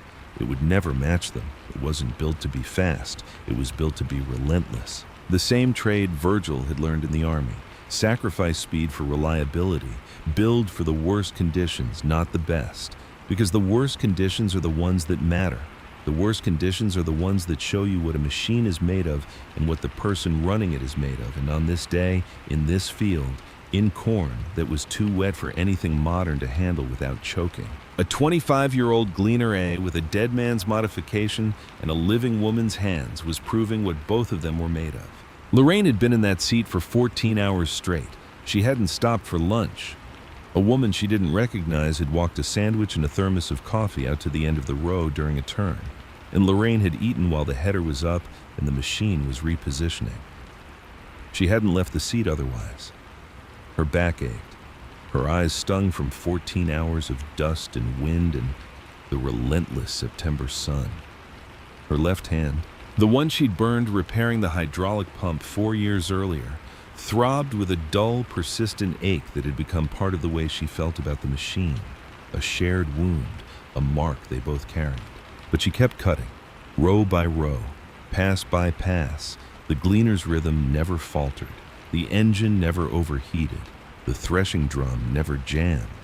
The canvas belt, the one she'd cut from a scrap pile behind the co-op 9 years ago, kept turning. By 7 in the evening, the light was failing and the last rows were falling. The tally was clear. Lorraine Dunmore in the 1960 Gleaner A 68 acres, 0 breakdowns, 0 downtime, 14 hours of continuous operation. The 3 John Deere 772s combined, 71 acres total, 4 separate breakdowns, 6 hours of cumulative downtime between them. The International Harvester 1460, 22 acres, 1 major electrical failure, 2 hours of downtime. Garland Tate's Demonstrator 7720, 31 acres, 2 jams, 1 bent cylinder bar, 3 hours of downtime.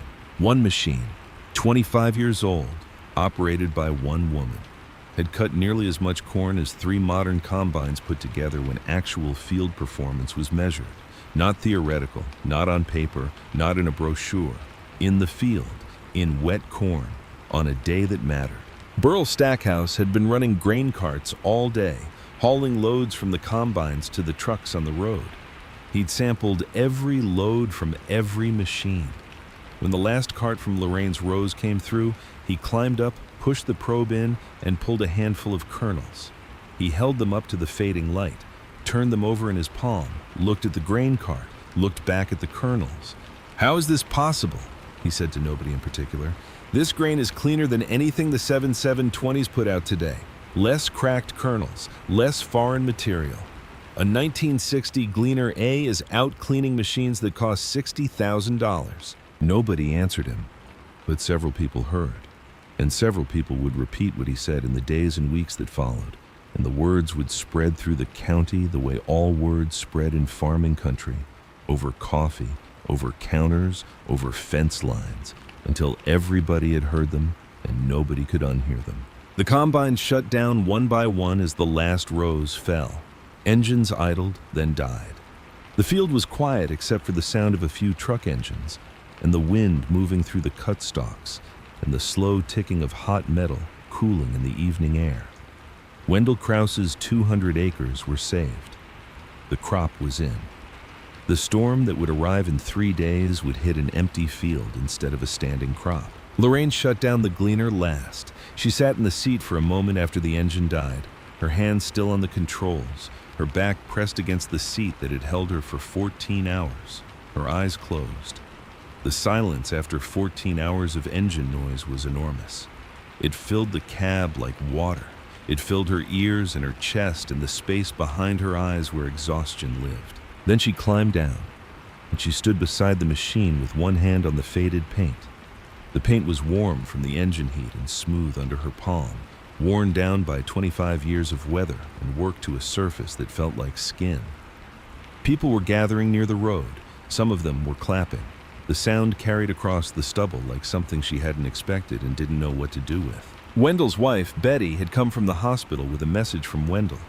She walked up to Lorraine with tears on her face and didn't say anything.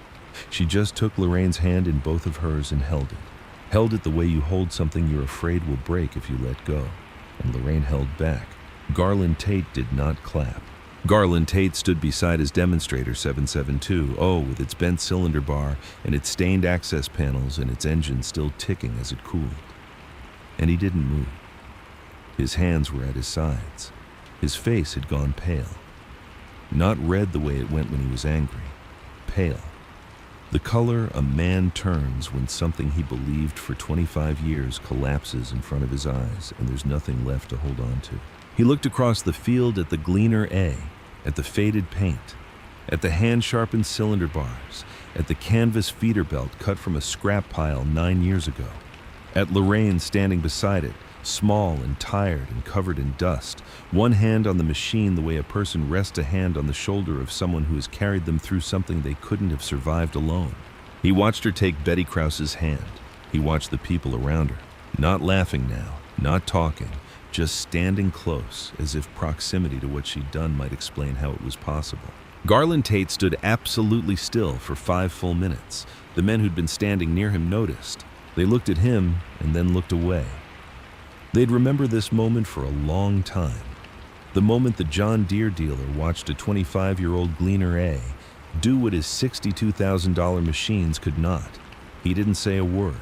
He walked to his truck, got in, and drove home.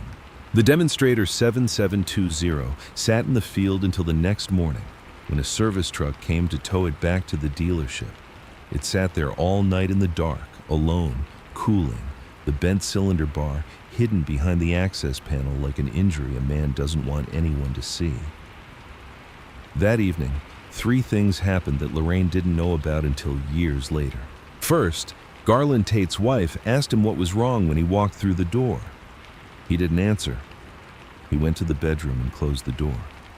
And she heard something through the wall she'd never heard in 26 years of marriage. She heard him crying.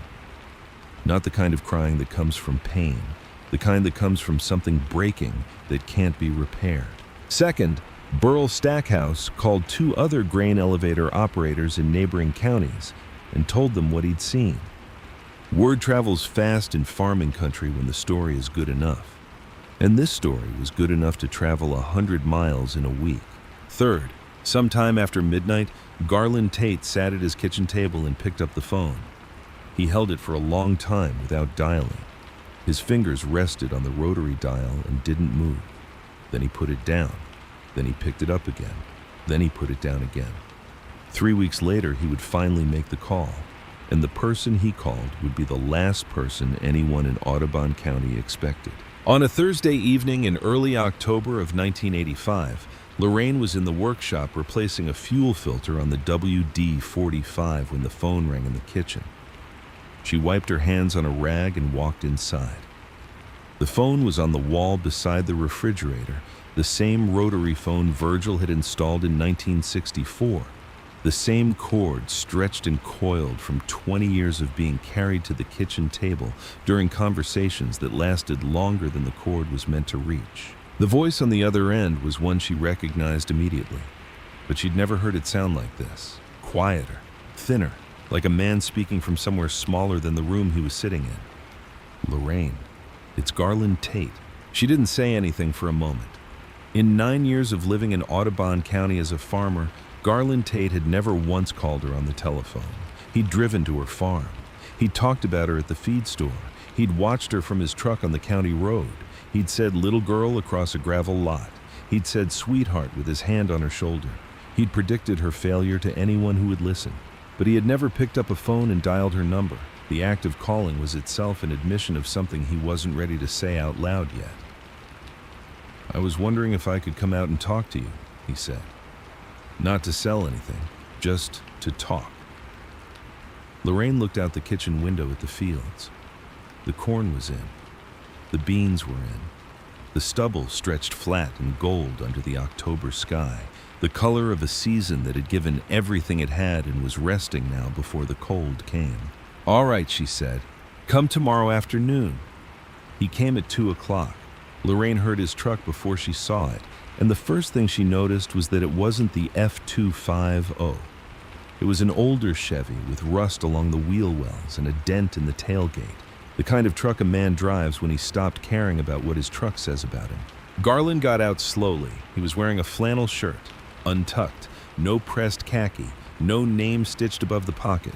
His left wrist was bare, no gold watch. He stood in the yard for a moment, looking around the way a man looks at a place he's driven past 100 times but never really seen. The workshop. The WD-45 parked beside the barn. The gleaner next to it. The fields beyond.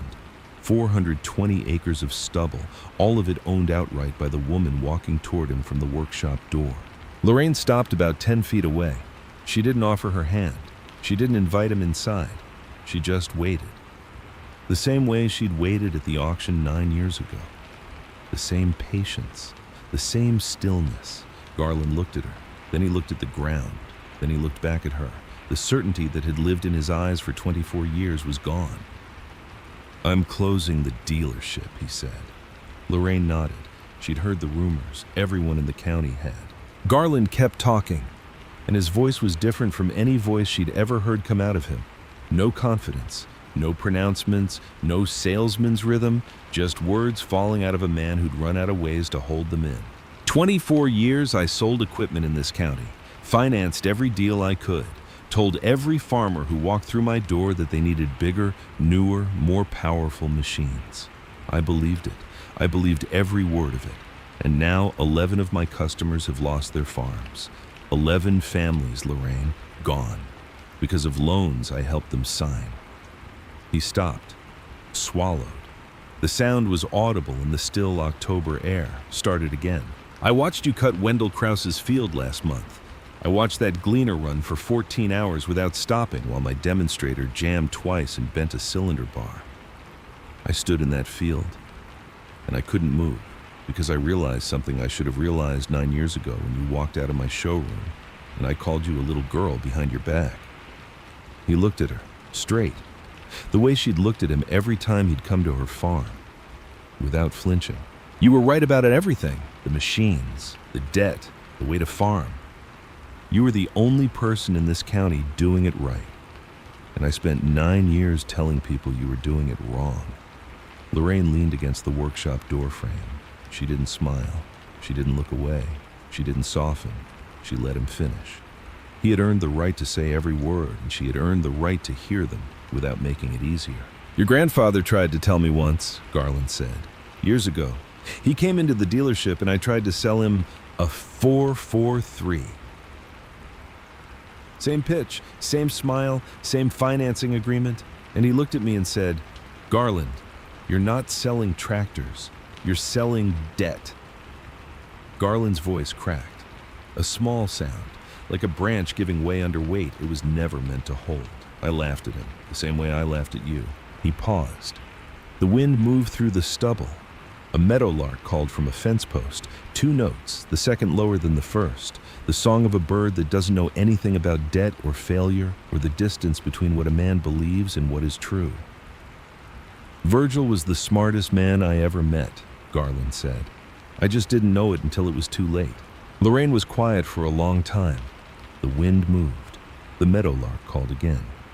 The WD-45 sat in the afternoon light, patient and still, the way it had sat every afternoon for 9 years, waiting to be needed.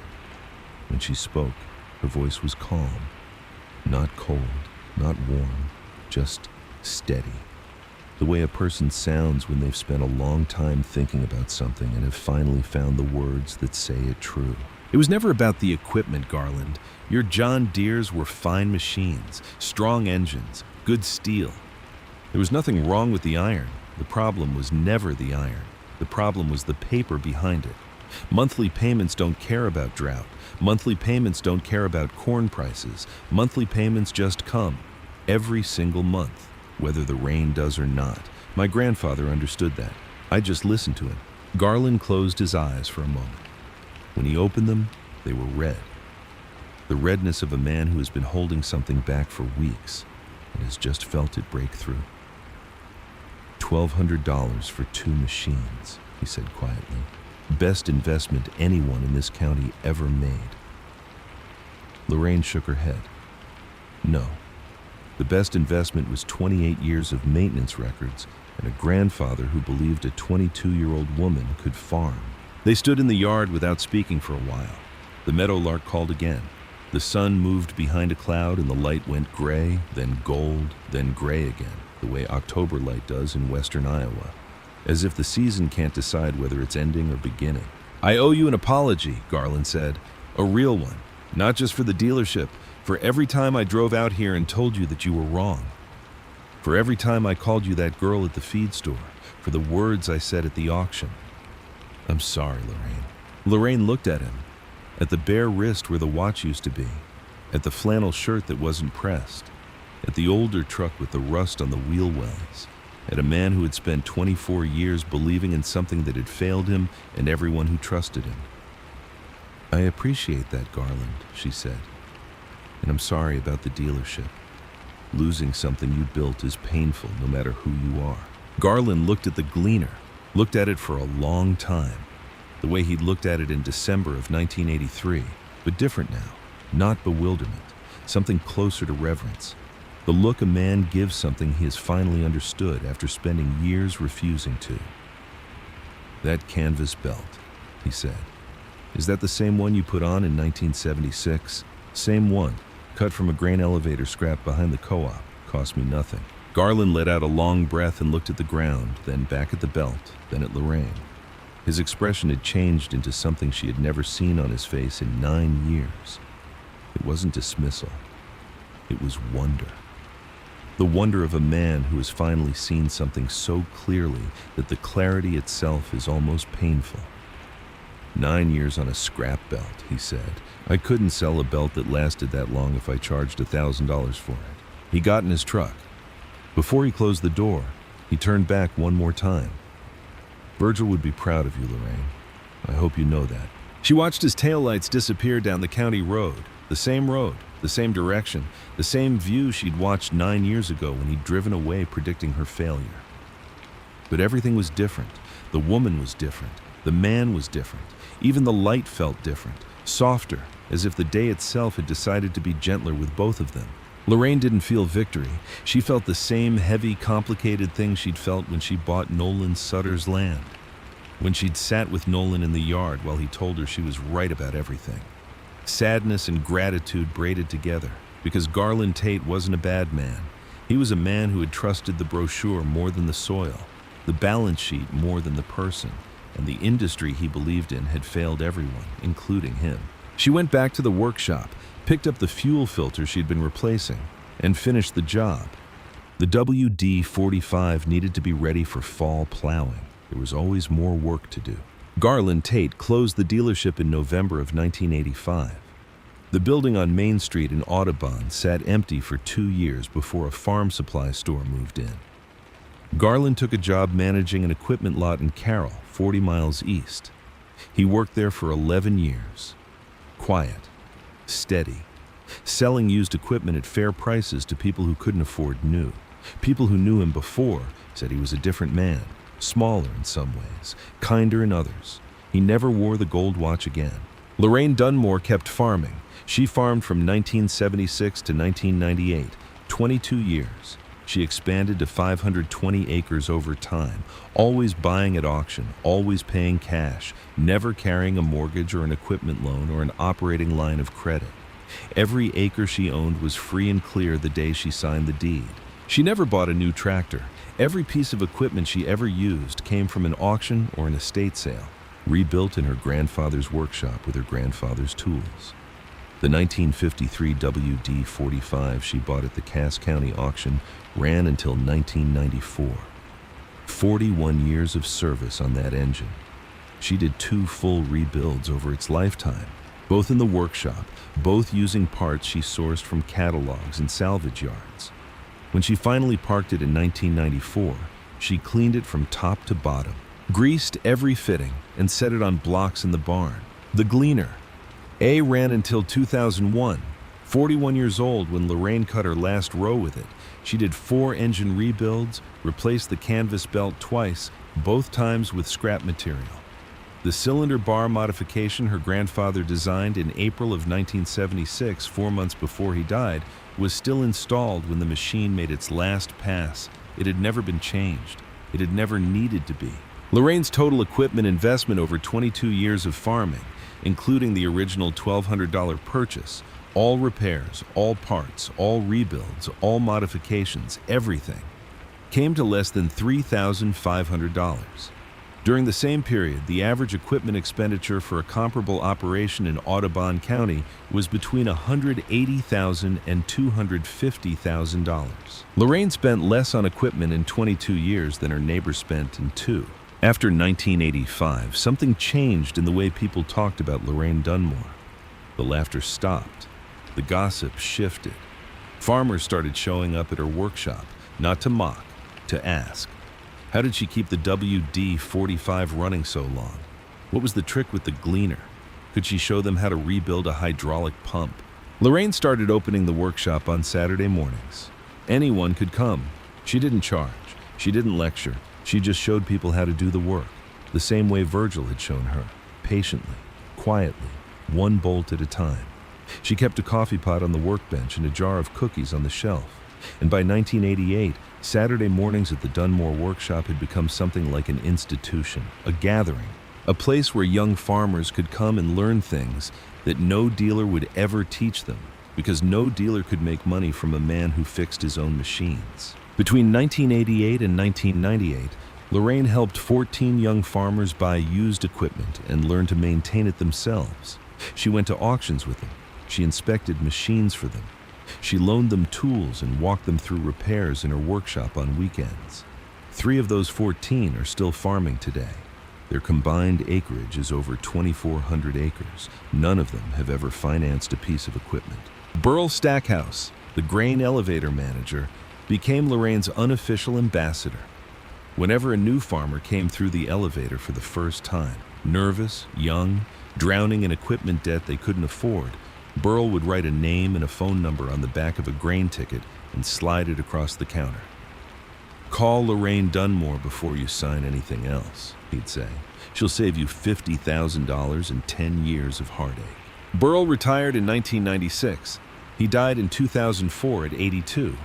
His son took over the elevator and kept writing Lorraine's number on grain tickets until she told him to stop because she couldn't keep up with the calls. Otis Farnham, the man who'd shown up at Lorraine's workshop on that cold December morning in 1976 and told her the machines weren't junk, passed away in 1989 at 82. Lorraine was at his bedside. He'd never fully recovered from a fall the previous winter, and the last few months had been slow and quiet, the way the end of a life is quiet when the person living it has made peace with everything except the leaving. On his last morning, Lorraine sat beside him and held his hand, the same way he'd held a wrench his whole life, steady, firm, with the kind of grip that said, "I am not letting go until the job is done." "You tell your grandfather something from me when I see him," Otis whispered. His voice was thin and far away, coming from somewhere deep inside a body that was almost finished with the work of breathing. "Tell him the machines are still running." Lorraine smiled through the tears she was trying not to show. "He knows, Otis. He knows." Garland Tate passed away in 2003 at 76. Lorraine went to the funeral.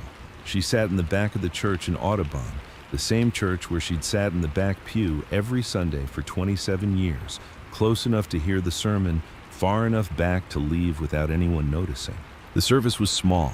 Garland's family, a few old customers, a few people from the equipment lot in Carroll. The pastor spoke about Garland's community service and his years of business. He did not mention the 11 farms. He did not mention the foreclosures. The dead are given the grace of selective memory, and the living are expected to accept it. After the service, Garland's son, Mitchell, found Lorraine in the parking lot. Mitchell was 48, an accountant in Des Moines. He looked nothing like his father, thinner, quieter. He walked up to Lorraine and stood in front of her for a moment before speaking. "You're Lorraine Dunmore," he said. "I am." Mitchell reached into his jacket pocket and took out a photograph. It was a picture of the Gleaner A taken from the side, the faded paint catching afternoon light, the canvas belt visible along the feeder housing. Lorraine recognized the angle. It had been taken from the county road sometime in the late 1980s or early 1990s, from a truck driving past, from a man who'd slowed down to look at something he was still trying to understand. "My father kept this on his desk at home for the last 15 years, Mitchell said. "He told me it was a reminder. I asked him once what it was a reminder of, and he said it was a reminder that the smartest farmer he ever met bought the cheapest machine at the auction and never looked back." Lorraine looked at the photograph. At the machine her grandfather had designed a modification for 4 months before he died, at the canvas belt, at the cylinder bars that had outcut 3 John Deere 772s in wet corn on a September afternoon that changed everything. "That's the nicest thing anyone's ever said about me," she said. Mitchell smiled. It was a small smile, but it was real. He handed her the photograph. "He wanted you to have it. He told me that specifically, about a year before he passed. He said, 'When I'm gone, find Lorraine Dunmore and give her the picture. Tell her I kept it to remember what it looks like when someone gets it right.'" Lorraine took the photograph home and put it on the wall above the kitchen sink, next to the picture of Virgil's WD-45 the day he brought it home in 1953. Next to the picture of herself at 12 sitting in the tractor seat, grinning, her feet barely reaching the pedals. Next to the framed card in Virgil's handwriting. 4 things on that wall now, 4 pieces of a story that stretched across 50 years. In the spring of 2012, a young man named Emmett Farnham showed up at Lorraine's workshop on a Saturday morning in March. He was 23 years old, tall, quiet, with hands that looked like they'd spent time around engines, grease in the creases, calluses on the palms, the kind of hands that don't come from a desk.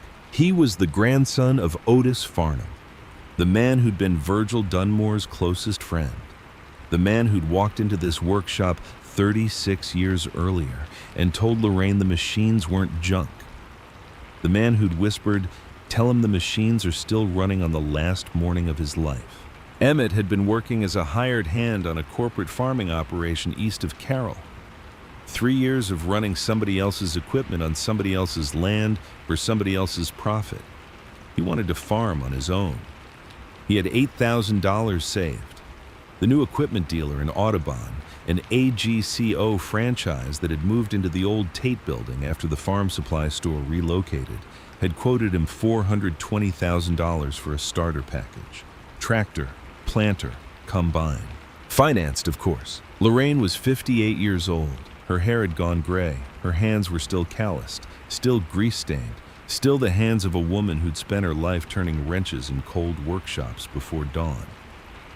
She listened to Emmett's numbers and nodded slowly, the way her grandfather used to nod when he recognized a problem he'd already solved. She walked to the back of the workshop and opened a cabinet.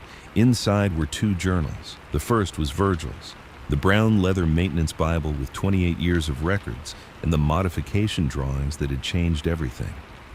The second was Lorraine's own, a green canvas journal she'd started in 1977 and maintained for 22 years. Every repair, every part number, every lesson, every quiet observation written down by a woman who had learned from a man who believed that knowledge was the only thing nobody could take from you. 2 journals, she said, laying them on the workbench side by side. 50 years of combined knowledge, everything you need to start. Then she walked Emmett out to the barn, past the shelves of parts, past the bench grinder, past the welding rig, to the back bay where two machines sat on blocks in the clean, dry air, maintained, greased, covered in canvas tarps that Lorraine pulled back with the careful hands of someone uncovering something sacred. The 1953 Alice Chalmers WD-45, faded orange. The same machine she'd bought at the Cass County auction for $400. The same machine that had started on the second crank every morning for 18 years. The 1960 Gleaner A faded rose. The same machine that had cut 68 acres of wet corn without stopping on a September afternoon while 3 John Deere 772s broke down around it. They're yours if you want them, Lorraine said, but there's a condition. You have to learn them first. Every bolt, every bearing, every sound. Your grandfather understood that. My grandfather built these machines for a family that would take care of them. It's time they went back to work. Emmett Farnham started farming 80 acres of rented ground that spring, with a tractor and a combine that were older than his parents. The equipment dealer in town laughed. The feed store talked. Somebody said something about a museum on wheels. Lorraine heard the talk and smiled.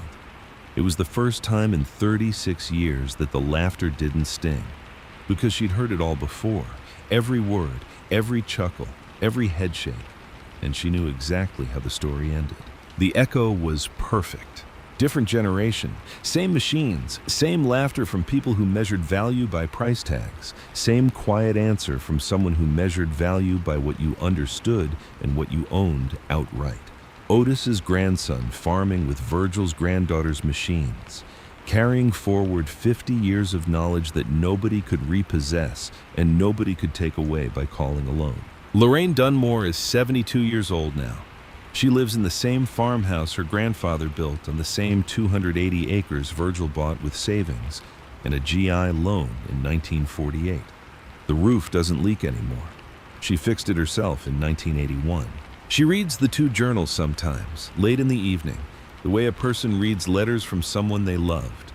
She runs her fingers over Virgil's handwriting and thinks about the drawings he made 4 months before he died. The modification that changed her life, designed by a man who'd learned to keep machines running under artillery fire in Normandy and never stopped believing that his granddaughter could do the same. She still keeps the workshop open on Saturday mornings. The coffee pot is still on the workbench. The cookie jar is still on the shelf. Young farmers still come, though fewer now, and the machines they bring are different, bigger, more complicated, harder to fix without a dealer's computer. But the principle is the same. Understand what you own. Fix what breaks. Don't sign paper that gives someone else the power to take what's yours. Today, a new John Deere 8R tractor cost over $350,000. A new S780 combine runs $500,000 or more. Young farmers are financing $800,000 in equipment before they harvest their first bushel. The numbers are bigger. The brochures are glossier. But the math is the same. Monthly payments just come, every single month, whether the rain does or not. Lorraine sits at her kitchen table, the same table where she sat with $100 in savings and a pencil in 1976, and she says something that sounds so simple it almost feels like a joke. But it isn't a joke.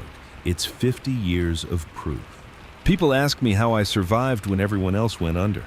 They want some big secret, some trick nobody else knows. There is no trick. I bought what I could afford. I learned how it worked. I fixed what broke.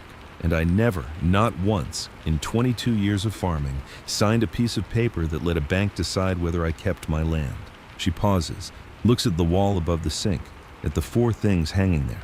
Her grandfather's WD-45 gleaming new in 1953. Herself at 12, grinning in the tractor seat. Virgil's framed card. And the photograph Garland Tate kept on his desk for 15 years.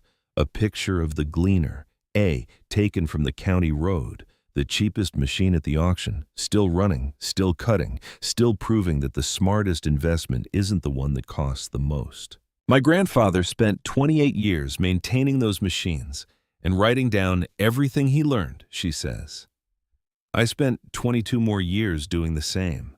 That's 50 years of knowledge in 2 journals, and not one page in either journal mentions the word upgrade. The best equipment isn't the newest, it isn't the biggest, it isn't the most expensive. The best equipment is the equipment you understand, the equipment you can fix, and the equipment you own outright. Everything else is just someone else's profit wearing your name on the loan. The John Deere dealer told a 22-year-old woman her machines were scrap metal, called her sweetheart, called her little girl, said she'd be done by spring, gave her 6 months. 22 years later, she owned 520 acres free and clear. The dealer's business was gone, and the 2 pieces of scrap metal were still running, because Lorraine Dunmore understood something Garland Tate spent 24 years failing to learn. The most expensive machine in the world is the one that owns you.